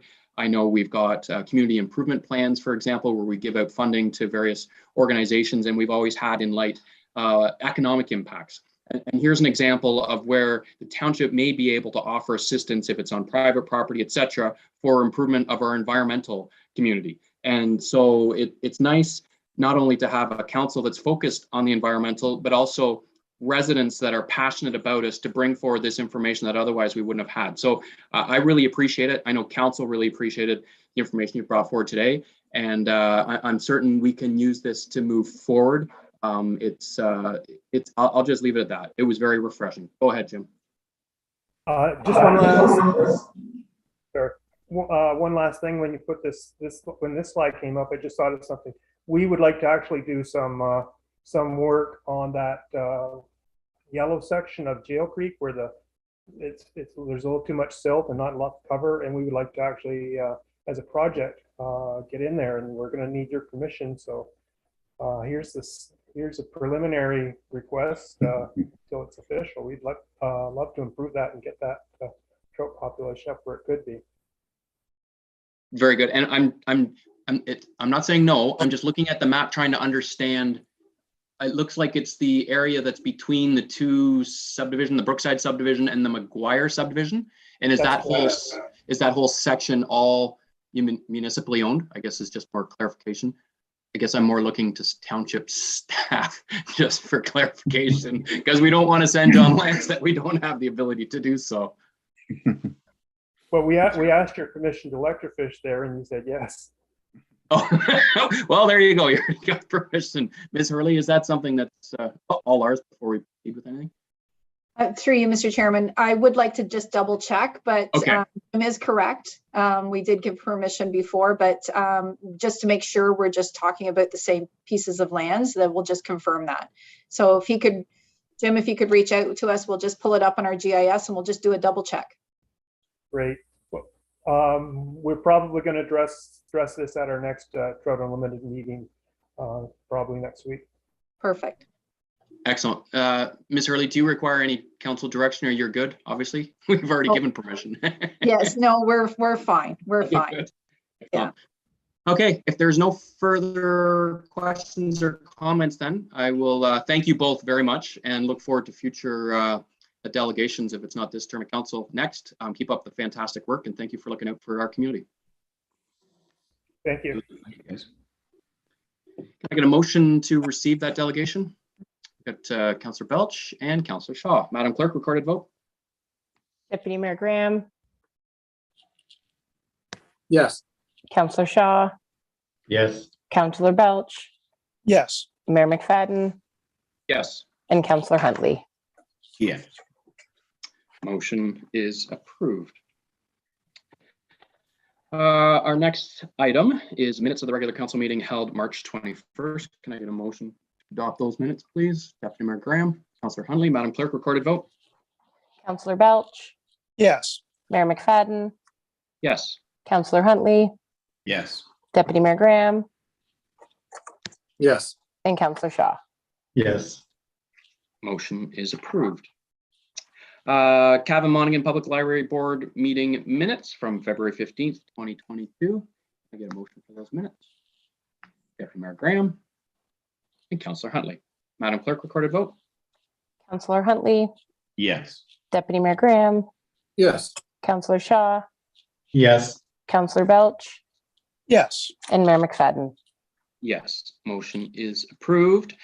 Next item, reports 12.1, report planning 2022-17, regulating cannabis in the Township of Cavan Monaghan, approval of the official plan amendment, OPA 02-21, zoning bylaw amendment, ZBA-6-21, and site plan control bylaw amendment. I think you gave me a cue for that. Your worship, you tailed it off. Through you to council, you have before you planning report 2022-17, that is regulating cannabis in the Township of Cavan Monaghan, approval of the OPA 02-21, the ZBA-6021, and site plan control bylaw amendment.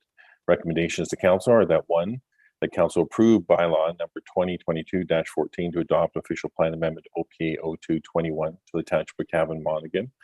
Number two, that council authorize the submission of the adopted official plan amendment to Peterborough County for review and approval. And thirdly, that council approve the associated bylaw number 2022-15 zoning bylaw and bylaw number 2022-16 site plan control bylaw to be signed by the mayor and clerk. By my count and through the most recent minutes that council just adopted, this would be about the 8th touch point in which this has been brought before council in the last year and a half, going on almost 2 years.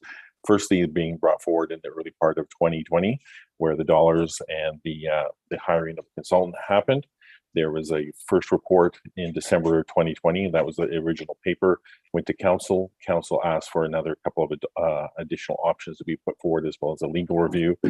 That resulted in an addendum report in September of 21. That was brought forward to council as well. Open house, October of 21. That was held, I believe, October 25th by my calculations. And then 2 public meetings, that being December of 2021 and January of this year, for public comment and any submissions. And then most recently at the last meeting of council, the report, the presentation by the council on March 21st, 2020 by the consultant, which outlined any of the details with respect to the OPA, the zoning bylaw, zoning bylaw amendment, and site plan control bylaw. So with that, if there are any questions.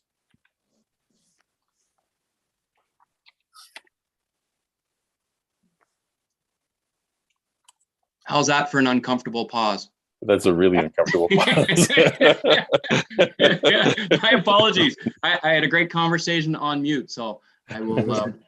With that, I will open it up to questions from members of council. Question from Deputy Mayor Graham. Through you, Mayor.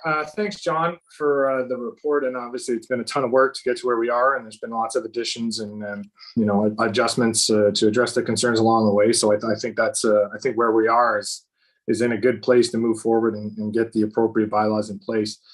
This probably isn't for you, John, necessarily, but I still have lingering questions around the taxation implications for the various circumstances by which these sorts of facilities could be come into fruition on different properties.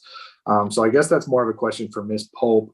I'm not sure if it warrants a staff report necessarily or not, but I am just very curious as to ensuring that there's appropriate taxation for the implications that the ZBA is going to have on the community. So if you need a separate motion for that, I'm sure I could come up with something by leading on Cindy to help me get a summary report of those implications. But maybe I'll turn it over to staff, maybe Ms. Hurley, if she has any thoughts on the matter, or if maybe I'm the only one on council who's interested, but I did bring it up, and it is still of interest that it doesn't affect the bylaw today.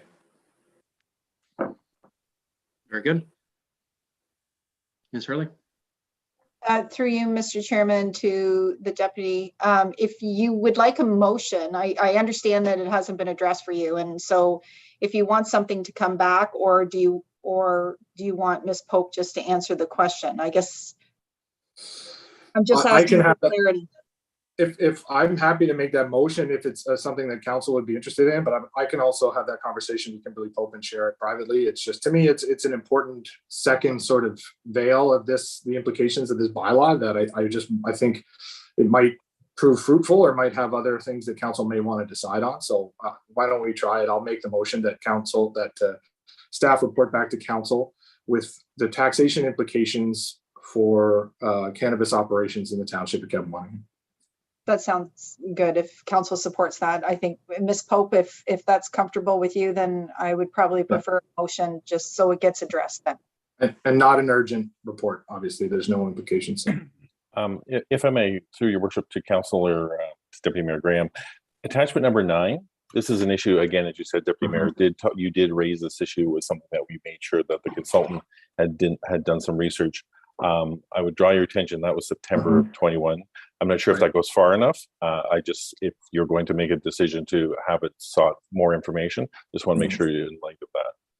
No, I did review that as part of the package, but to me, there's some nuances that I just maybe need further clarity on. So I think I outlined them more in the previous iteration of this report when it came forward previously, but if Kimberly needs further explanation, I can definitely provide it.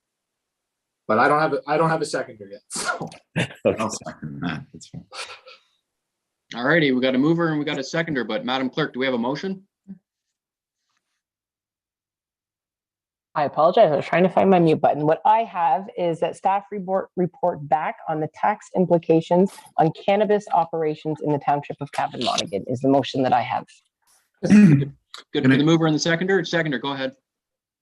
Just one. I think included in that, if possible, like maybe a couple of scenarios, right? Like if you're converting certain types of land use over, then kind of what's the impact in a couple of different scenarios. That was the intention. Yeah. Not just because it's not just simple one property. There's a lot of variability into what, if it's on agricultural land, if it's on, or commercial, like there's lots of different variations. I just want to ensure that our tax policy is appropriately applying that to revenue generation from those opportunities. Ms. Pope, go ahead. Thank you. Through you, Mayor, to Deputy Mayor Graham. I just need a bit of clarity on it because when the question did arise originally, cannabis operations aren't treated any different than any other property. And it was according to classification and CVA value that's determined through the planning department. And then, of course, the CVA value assigned by MPAC. So it will be simply providing you with, if you're looking at what's the difference on a $100,000 property multiplied by the tax rate for industrial or commercial.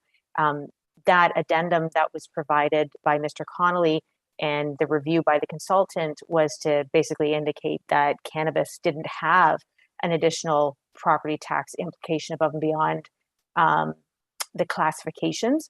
So I'm unsure of what you're asking me for above and beyond that, because it would be like comparing any property in the municipality if they move from commercial to industrial or industrial commercial. It's simply just multiplying by the tax rate. So I might need a little bit more clarity because I'm not understanding the additional information you want above and beyond that. So for instance, this is probably not my best hypothetical example, but it's the one that just comes to mind. If we are at an industrial scale producing indoor cannabis on what was formerly agricultural lands, which would be a permitted use, the cultivation at an industrial scale of in-house cannabis cultivation has, I just want to know if there's a nuance to certain facilities that are going to need to be also built on for the purposes of whether it's machinery or storage of different components and things like that required for the cultivation of indoor cannabis.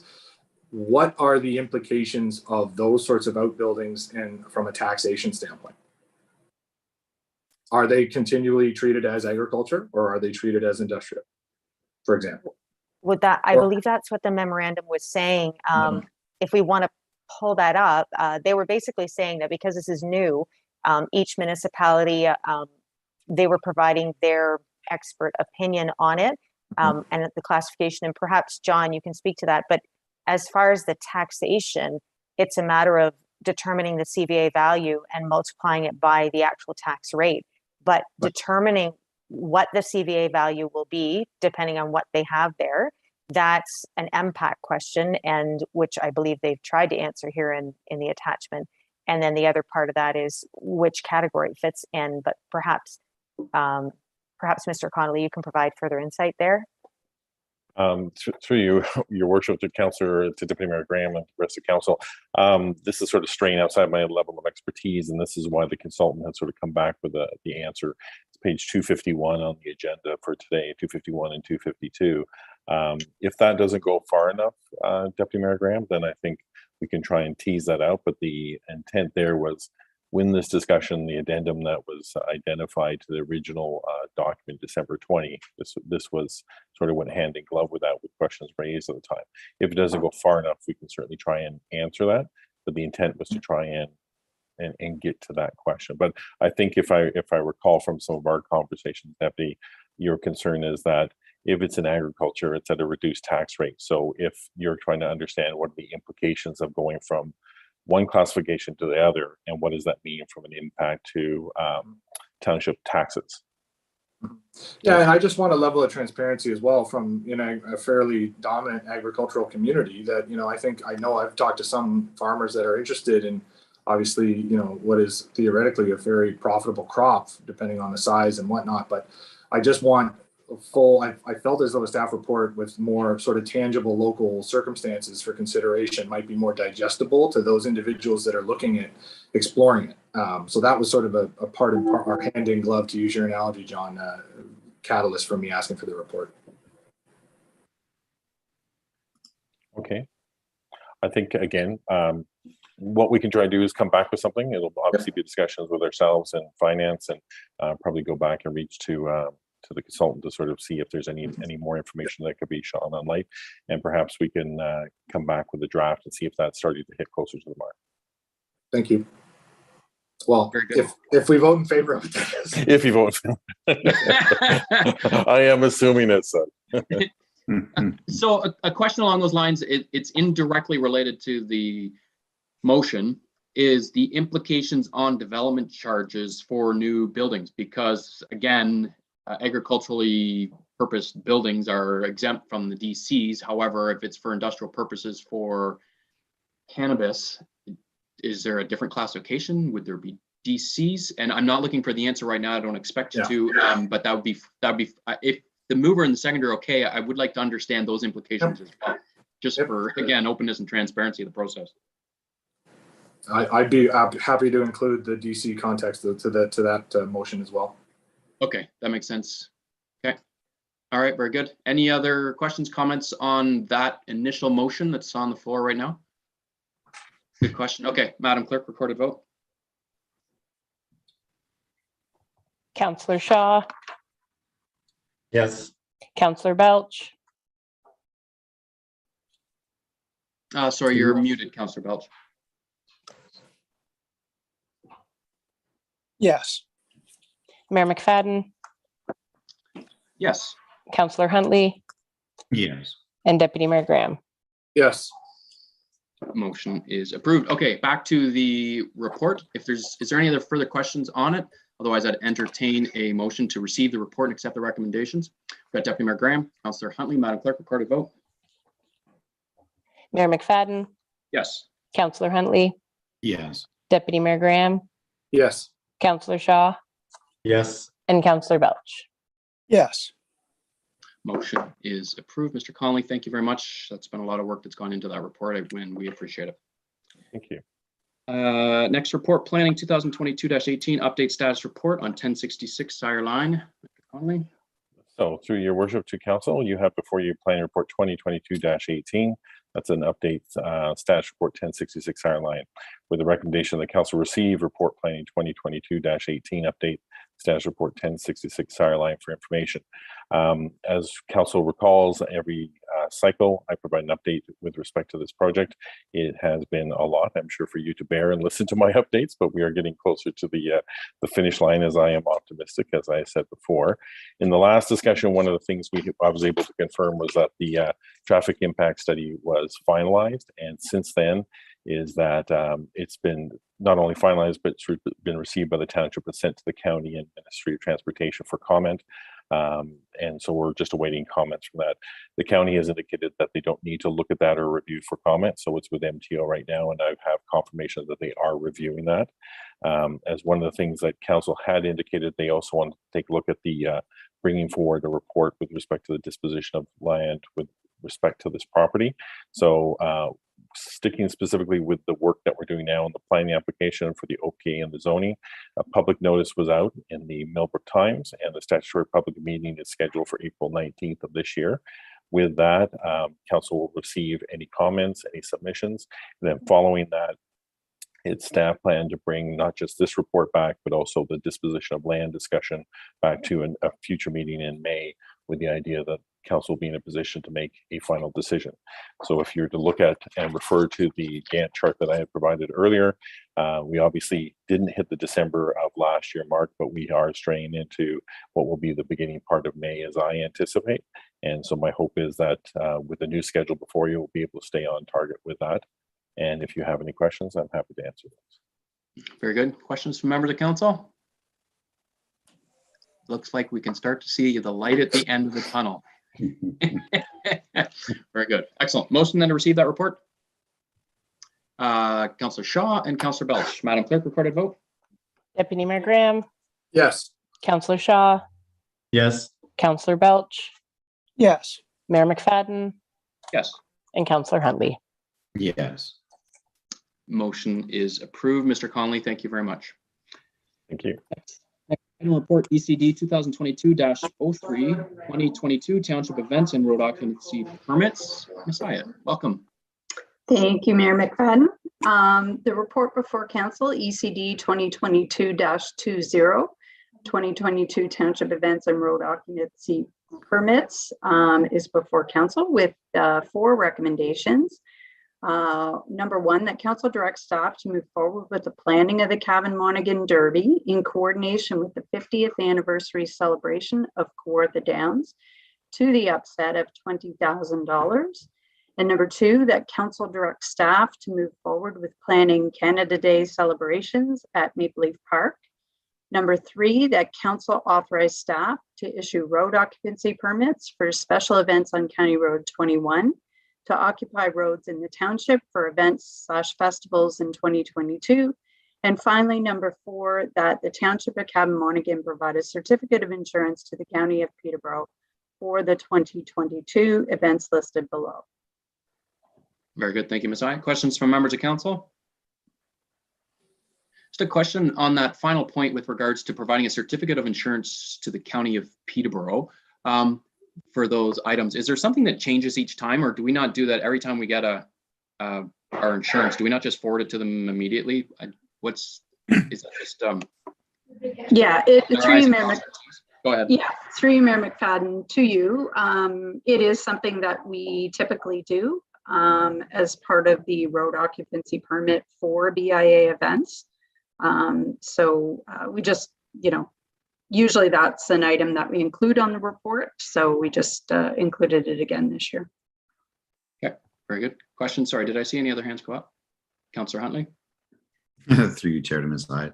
I guess the couple events that are TBDs, do we have to return and fill in a date there later, or can we just move ahead with the TBD for today?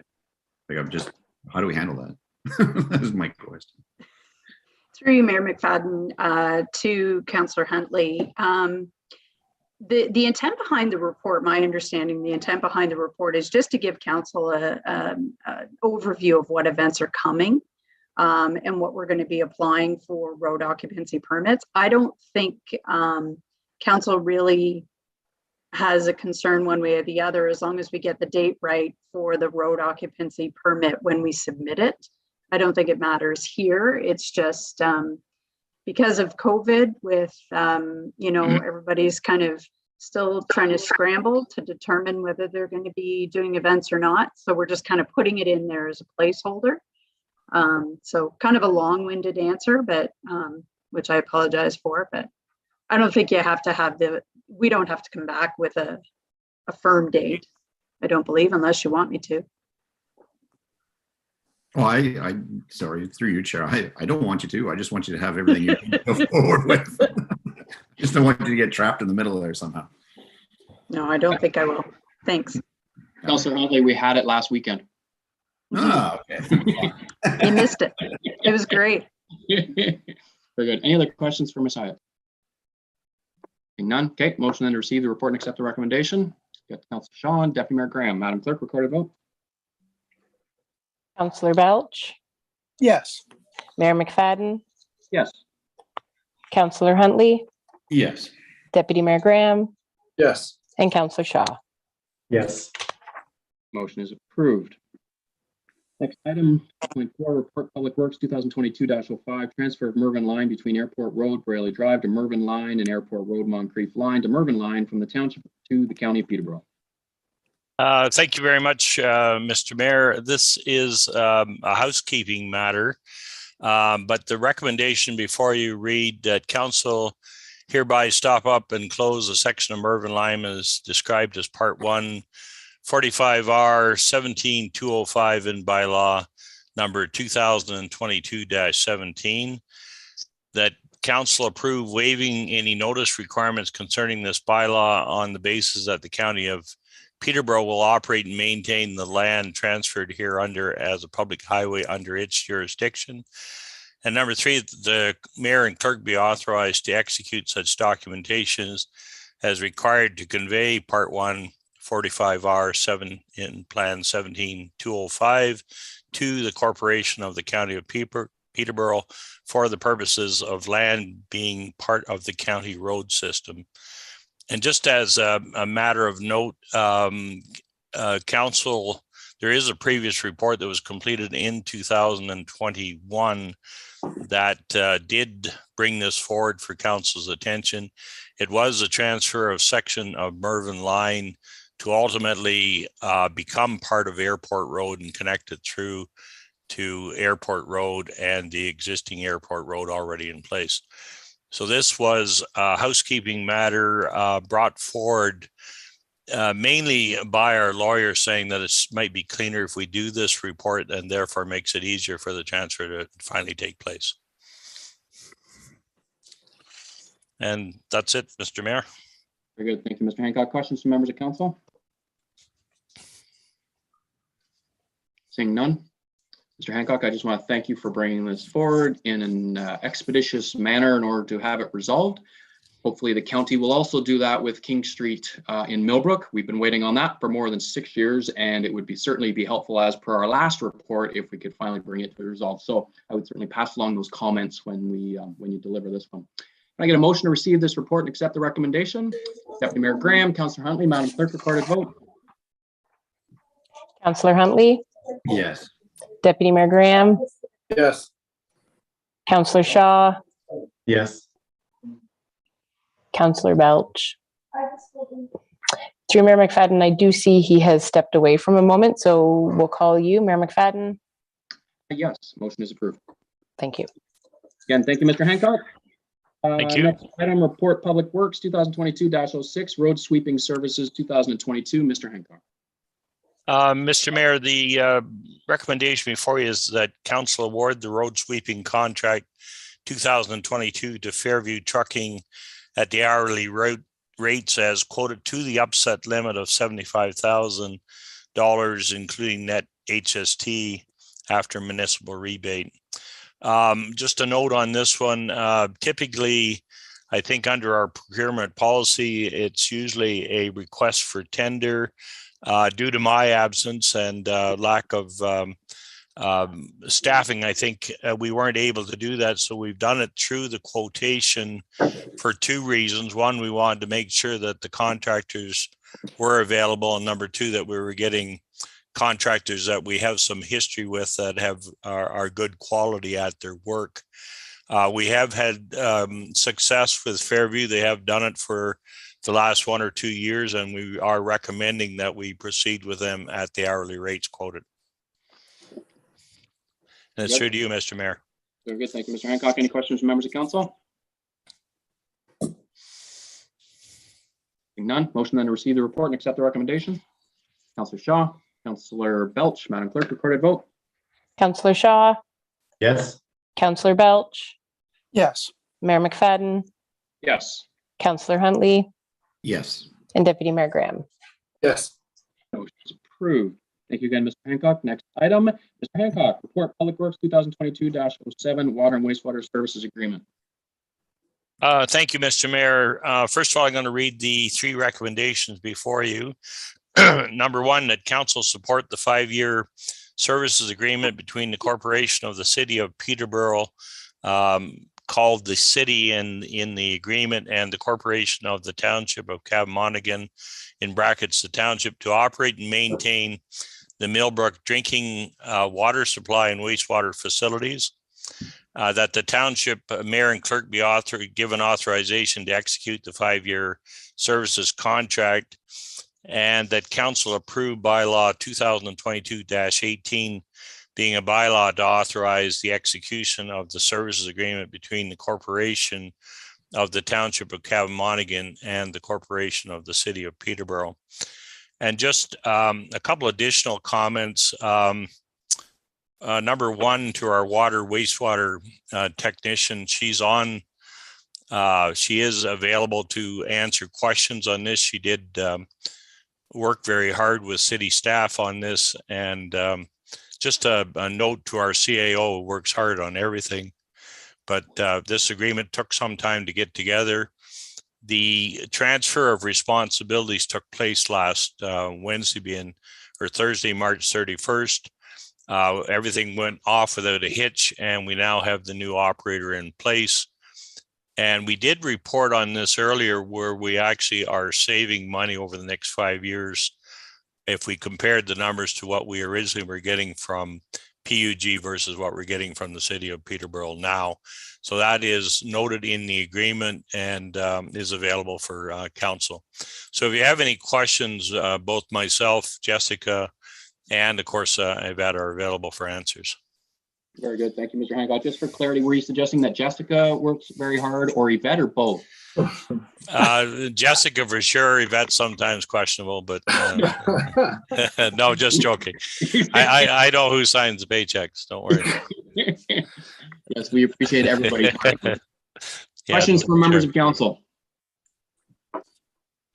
Deputy Mayor Graham. No, just no question. Just want to say great work, Jessica and staff on this. It's obviously it's great when we can come up with operations that are going to save the township money. Very good. Any other questions, comments? Genuine appreciation to all those involved in this. This has taken some time to put together, and it is very important. And as the Deputy Mayor has indicated, it's always great to see some cost savings and a responsible solution moving forward. So thank you. I get a motion to receive the report and accept the recommendation. Deputy Mayor Graham and Councillor Shaw. Madam Clerk, recorded vote.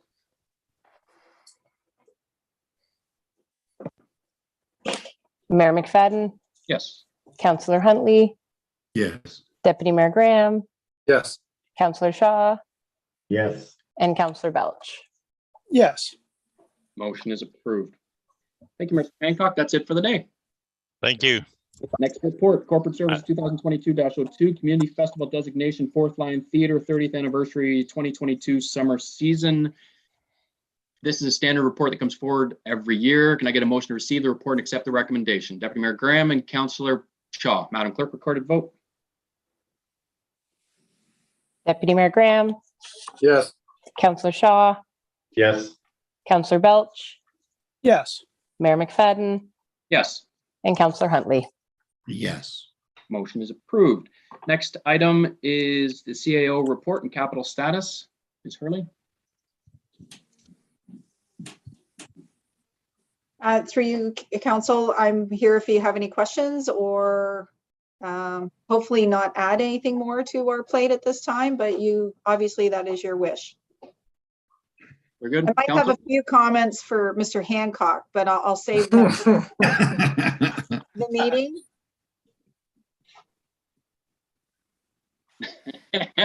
You will have fun in the management meeting tomorrow. We always, Council will bring popcorn. No questions?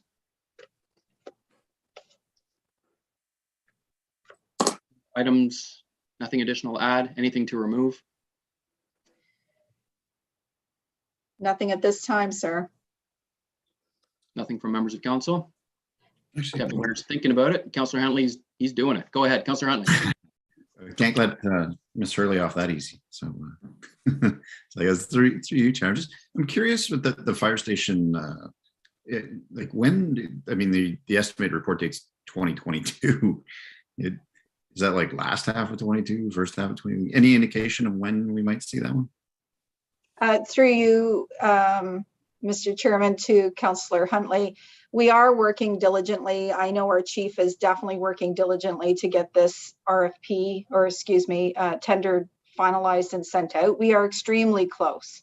So there has been delays on some engineering works and conformity a little bit, but the deputy or the fire chief is definitely interested in getting that out as soon as possible. So we are optimistic it'll be out very shortly. Okay, perfect. Yeah. Good to know. Very good. ORV use on township roads, Ms. Page. I'm very, I suspect you're very pleased to announce that is 100% now completed. We will be clearing this up as much as soon as we finish this meeting. And Ms. Page, I'm sure I don't have to speak to her. She can speak for herself, but I'm sure she's very pleased. I can see her doing the happy dance. I'm sure she is. Question on OPA and ZBA to consider changes to employment lands, opportunities to permit recreational uses is 0%. Is that planning on coming forward this term of council? We have talked about that a few times, Mr. Conley and myself, about where does that go. Mr. Conley, I'm not sure if we have an update on that at this time. I hate to use this card, but that was before I started, so I will defer to Karen, Ms. Ellis, in terms of giving some of the background on that. But we did discuss this most recently when we looked at this report. Perhaps Karen can sort of give an idea on some of the her timing on that.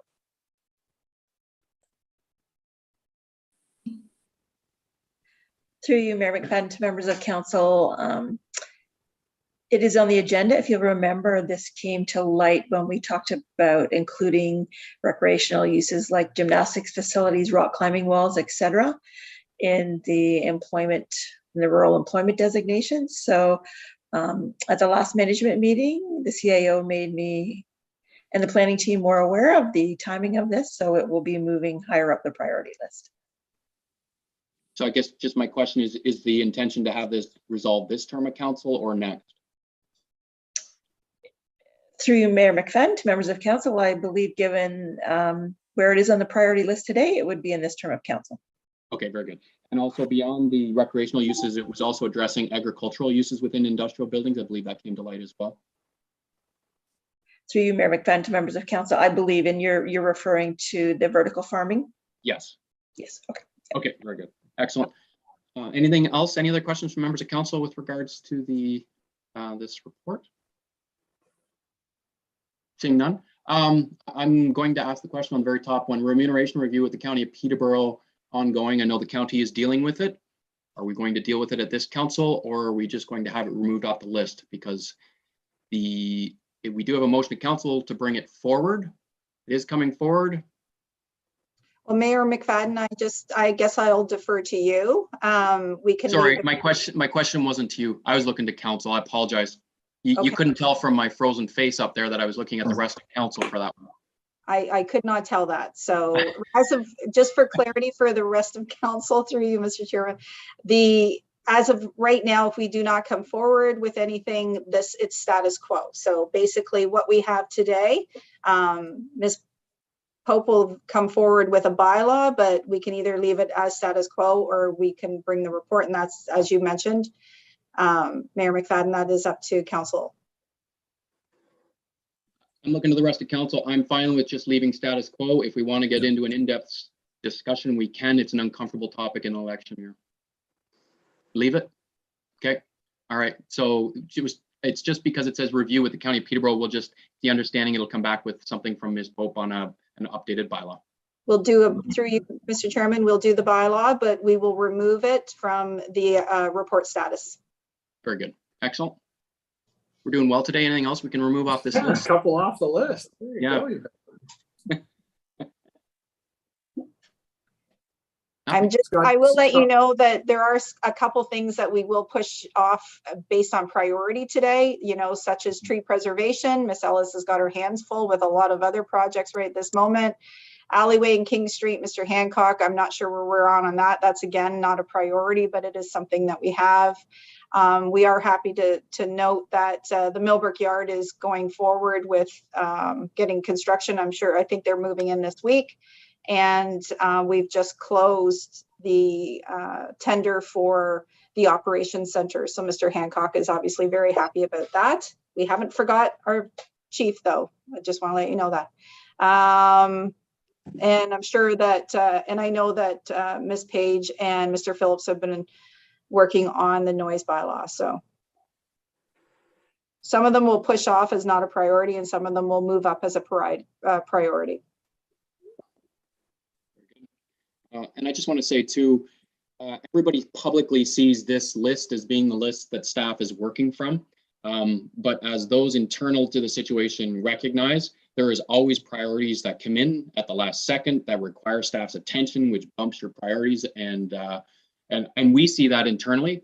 We've been dealing with letters in from the province expecting turnarounds of 4 hours and next day responses on very in-depth correspondence. So I can appreciate it, and I know the rest of council appreciates it, sees it, but sometimes that's challenging for those outside of the organization to understand the workload that our staff is under, and it's certainly appreciated. It goes above and beyond, and we do appreciate it, so thank you. It's challenging times, and everybody wants everything a minute ago, and we can appreciate that the challenges are never ending, and we genuinely appreciate it, and that's from all of council, so thank you, Yvette, and all your staff. Well, actually, thank you for saying that.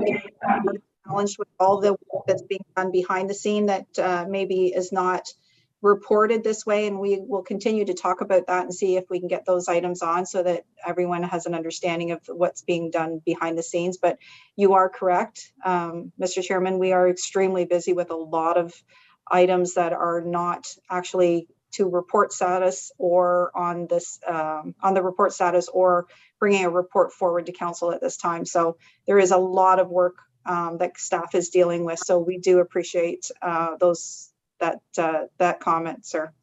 Absolutely. I can confidently state on a per capita or a per employee basis, there is not another municipality around that puts through as much work as our staff. And I genuinely mean that. And I see it firsthand every day. So again, thank you. And that does mean the world to us because you make us look good in getting all the stuff done. So thank you. Can I get a motion to receive that status report? Oh, hold on. Deputy Mayor Graham, sorry. Was there something in addition? Sorry, go ahead. I think through you, Mayor, I didn't want to, I think we can address it under correspondence for action where the letter is included, but I think that might be involving something that might add one of the vacancies that we've just created. So, but I think because it's under correspondence for action, that there's no need to discuss it at this time. It'll come up next. Okay, perfect. I just wanted to be clear. Excellent. Yep. Okay. All right, so that next we have council committee verbal reports. Councillor Belch, anything to report? Sorry to interrupt you, Mayor McFadden. We just need a mover and a seconder to receive the CAO report for information. I thought we just needed congratulations. Now we need a motion. Yeah. A mover and seconder on congratulations, but I will get a mover and seconder on this status report. Mayor Graham, Councillor Shaw, Madam Clerk, record a vote. Councillor Belch.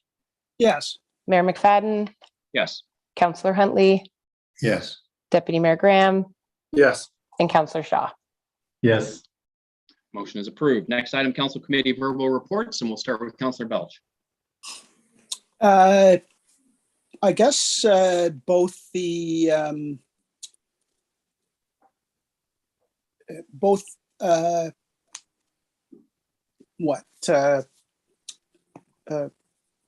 things that I'm on, both I'm losing. The Ganaraski Conservation Authority. That's it, yes. And Mr. Hack. And you're on and Mr. Hack.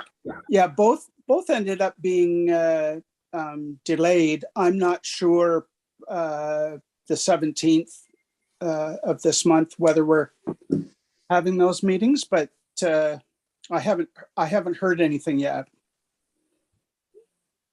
So nothing to report. Okay, very good. Deputy Mayor Graham? Miller Valley Trails met last week and are starting the planning for upcoming work days. As we hit this sort of shoulder season of season of thawing and muddy weather. There will inevitably be a period of time where the trails are closed to protect them for the summer season. It's inevitable. It's probably on the precipice of happening now based on the thawing out over the weekend. So just try to obey those signs when possible. I know you want to enjoy the trails, and we're still sort of recovering from COVID, and outdoor recreation is a priority and a really sort of mental health support for a lot of folks. But the reason they are closed when they are closed is to sustain them for the whole season, and especially given the last years of not being able to organize in larger groups for work days. We're going to be up against it this year to really sort of catch the trails up to the standard that we want to keep them to. So there's going to be lots of work to be done. So if you're interested in volunteering, keep your eyes open, because when we start to finalize the plans for those work days in May and through the summer, we'll definitely be looking for individuals to help out with the work. So that's my update from Miller Valley Trails. Good. Thank you, Deputy Mayor Graham. Councillor Huntley. Nothing at this time. Perfect. Very good. And I do not have any updates because my last update about the library was after the last meeting, and have to wait till the next meeting to have another update. Motion then to receive those verbal updates. Councillor Belch and Councillor Shaw. Madam Clerk, record a vote. Councillor Huntley. Yeah. Deputy Mayor Graham. Yes. Councillor Shaw. Yes. Councillor Belch. Yes. And Mayor McFadden. Yes. Motion is approved. Next item, general business. There's none. Any correspondence information anybody wants to bring forward? Seeing none. Correspondence action, letter from the Minister of Energy, IESO, and letter on behalf of the Wind Concerns Ontario's plan for wind turbines. My suggestion is, and just sort of speaking with a little background on the bigger issue, the province is seeking input from communities as to what sources of power production they would be supportive of. And I believe, in light of our history and how we've dealt with this in the past, last time around, we literally awaited companies to come forward and offer their suggestions with what they believe would be in the best interest of our community. And it wasn't a very positive experience for the community as a whole. So I'm looking to vet. I hate to put something else on your outstanding action item list. I'm not looking for immediate action, but it's something we need to be cognizant of, that I believe as a community, we have to have an idea and a vision of where it is that we're going to head with regards to how the regional energy plan and how we're going to provide energy for our community and where that's going to come from, so that we're prepared when corporations come forward with their suggestions, that we've actually got reasonable answers to provide them what we're interested in and what we're not. So Ms. Hurley, I don't know, it's not a high priority, but it definitely needs to be dealt with, because the flip side is if we don't provide input, then they're going to tell us what's in our best interest. And I prefer to provide input as to what's in our best interest as a community. So I'm looking to staff maybe to come back with a terms of reference of how best to engage our local community to have these conversations, to bring forward reasonable suggestions of how we want to move forward in the long term. This is a course of action that they are seeking input until November of 2022. So we can't put it off for the next term of council. However, it's also not on the immediate, we need an answer in the next couple of weeks either. So I'm looking to Ms. Hurley for a suggestion on how best to approach it. We need to engage the community and have those conversations to provide reasonable input. Through you, Mr. Chairman, I think I'll just add this to the outstanding action, the report, and report back to you on it. There is a lot of moving pieces to that. You know, the county has just formed a committee.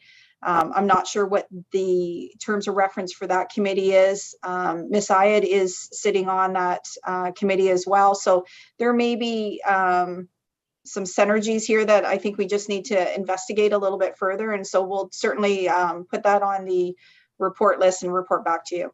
Absolutely. Perfect. Sounds like a great plan. Okay. Do you want a motion to put that on the plan, on the list? I may not, but Madam Clerk may. Okay, we will. We'll formalize it. We've got a clerk that's saying yes briefly. Okay. Deputy Mayor Graham, did I see Councillor Huntley? He's frozen. Yes. Oh, yes, I did. Okay. All right. Madam Clerk, are we clear on the direction? Yes, Mayor McFadden, we'll just add the council directed the CAO add, and we'll put the title of this to the outstanding action list and report back to council. Very good. Excellent. Do we need to put the date? I hate to be a stickler, but if it's after November, it's no good. So we definitely, I'm not asking for a 2-week turnaround by any means, but it also can't hit a back burner that extends until November. Through you, Mr. Chairman, you can put the date. It doesn't matter. We still actually, we actually identify when the dates, when things are done and where we're at on those projects. But you're fine to put the date. That's fine. Okay, so rather than a specific date, how about that you come back to council before the end of summer? Does that give you an adequate amount of time? Oh, yes. Yes, that's fine, okay. Sir. Okay, good. That's reasonable. Okay, Madam Clerk, we have a mover and seconder. Did I call for a vote? You have not called for it. I have Deputy Mayor Graham and Councillor Huntley. Very good. Madam Perfect. Clerk, recorded vote. Councillor Shaw. Yes. Councillor Belch. Yes. Mayor McFadden. Yes. Councillor Huntley. Yes. And Deputy Mayor Graham. Yes. Motion is approved. We have 5 bylaws. Before I get started, just a question. I apologize. I just thought of the order of operations. Item 16.4, question to Ms. Hurley and Mr. Hancock.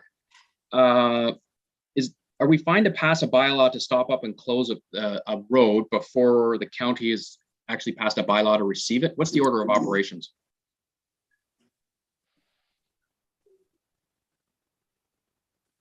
Mr. Mayor, my understanding from our one of our lawyers, Ed Belboom, was that they wanted us. This is kind of this is an I'll use the term avoidance, but I've done this because our lawyer says we should stop up and close it in order for the county to be able to assume it. Now there is a clause in the county that says that they can assume any of the township's bylaw, but because the way it was written, they had not done that. So our lawyer has asked us to do it this way. So we are stopping it up, and then they will assume it and open it accordingly. Very good. I knew you'd have it covered off. Very good. Thank you. Then being bylaw number 2022-14, official plan amendment number 9, cannabis production facilities, and bylaw number 2022-15, zoning bylaw amendment, cannabis production facilities, bylaw number 2022-16, site plan control bylaw amendment, cannabis production facilities, bylaw number 2022-17, being a bylaw to stop up and close a portion of Mervyn Line described as part of road allowance between concessions 8 and 9, geographic township of North Monaghan, being part 1, plan 45R-17205, and to authorize the transfer of the lands to the corporation of the county of Peterborough. Bylaw number 2022-18, being a bylaw to authorize the execution of the service agreement between the corporation of the township of Monaghan and the corporation of the city of Peterborough. Be read a first, second, third time, signed by the mayor and the clerk, and the corporate seal attached thereto. Moved by Deputy Mayor Graham, seconded by Councillor Belch. Madam Clerk, recorded vote. Mayor McFadden. Yes. Councillor Huntley. Yes. Deputy Mayor Graham. Yes. Councillor Shaw. Yes. And Councillor Belch. Yes. Motion is approved. There is no unfinished business. Any notices of motion? None.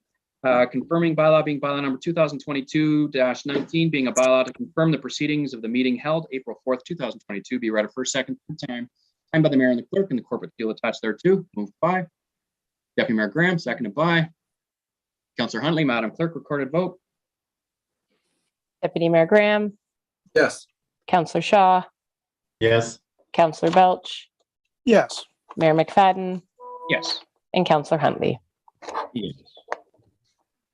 Motion is approved. Motion to adjourn. We have Councillor Huntley and we have Councillor Shaw. Madam Clerk, recorded vote. Councillor Belch. Yes. Mayor McFadden. Yes. Councillor Huntley. Yes. Deputy Mayor Graham. Yes. And Councillor Shaw. Yes. Motion is approved. Thank you, everybody.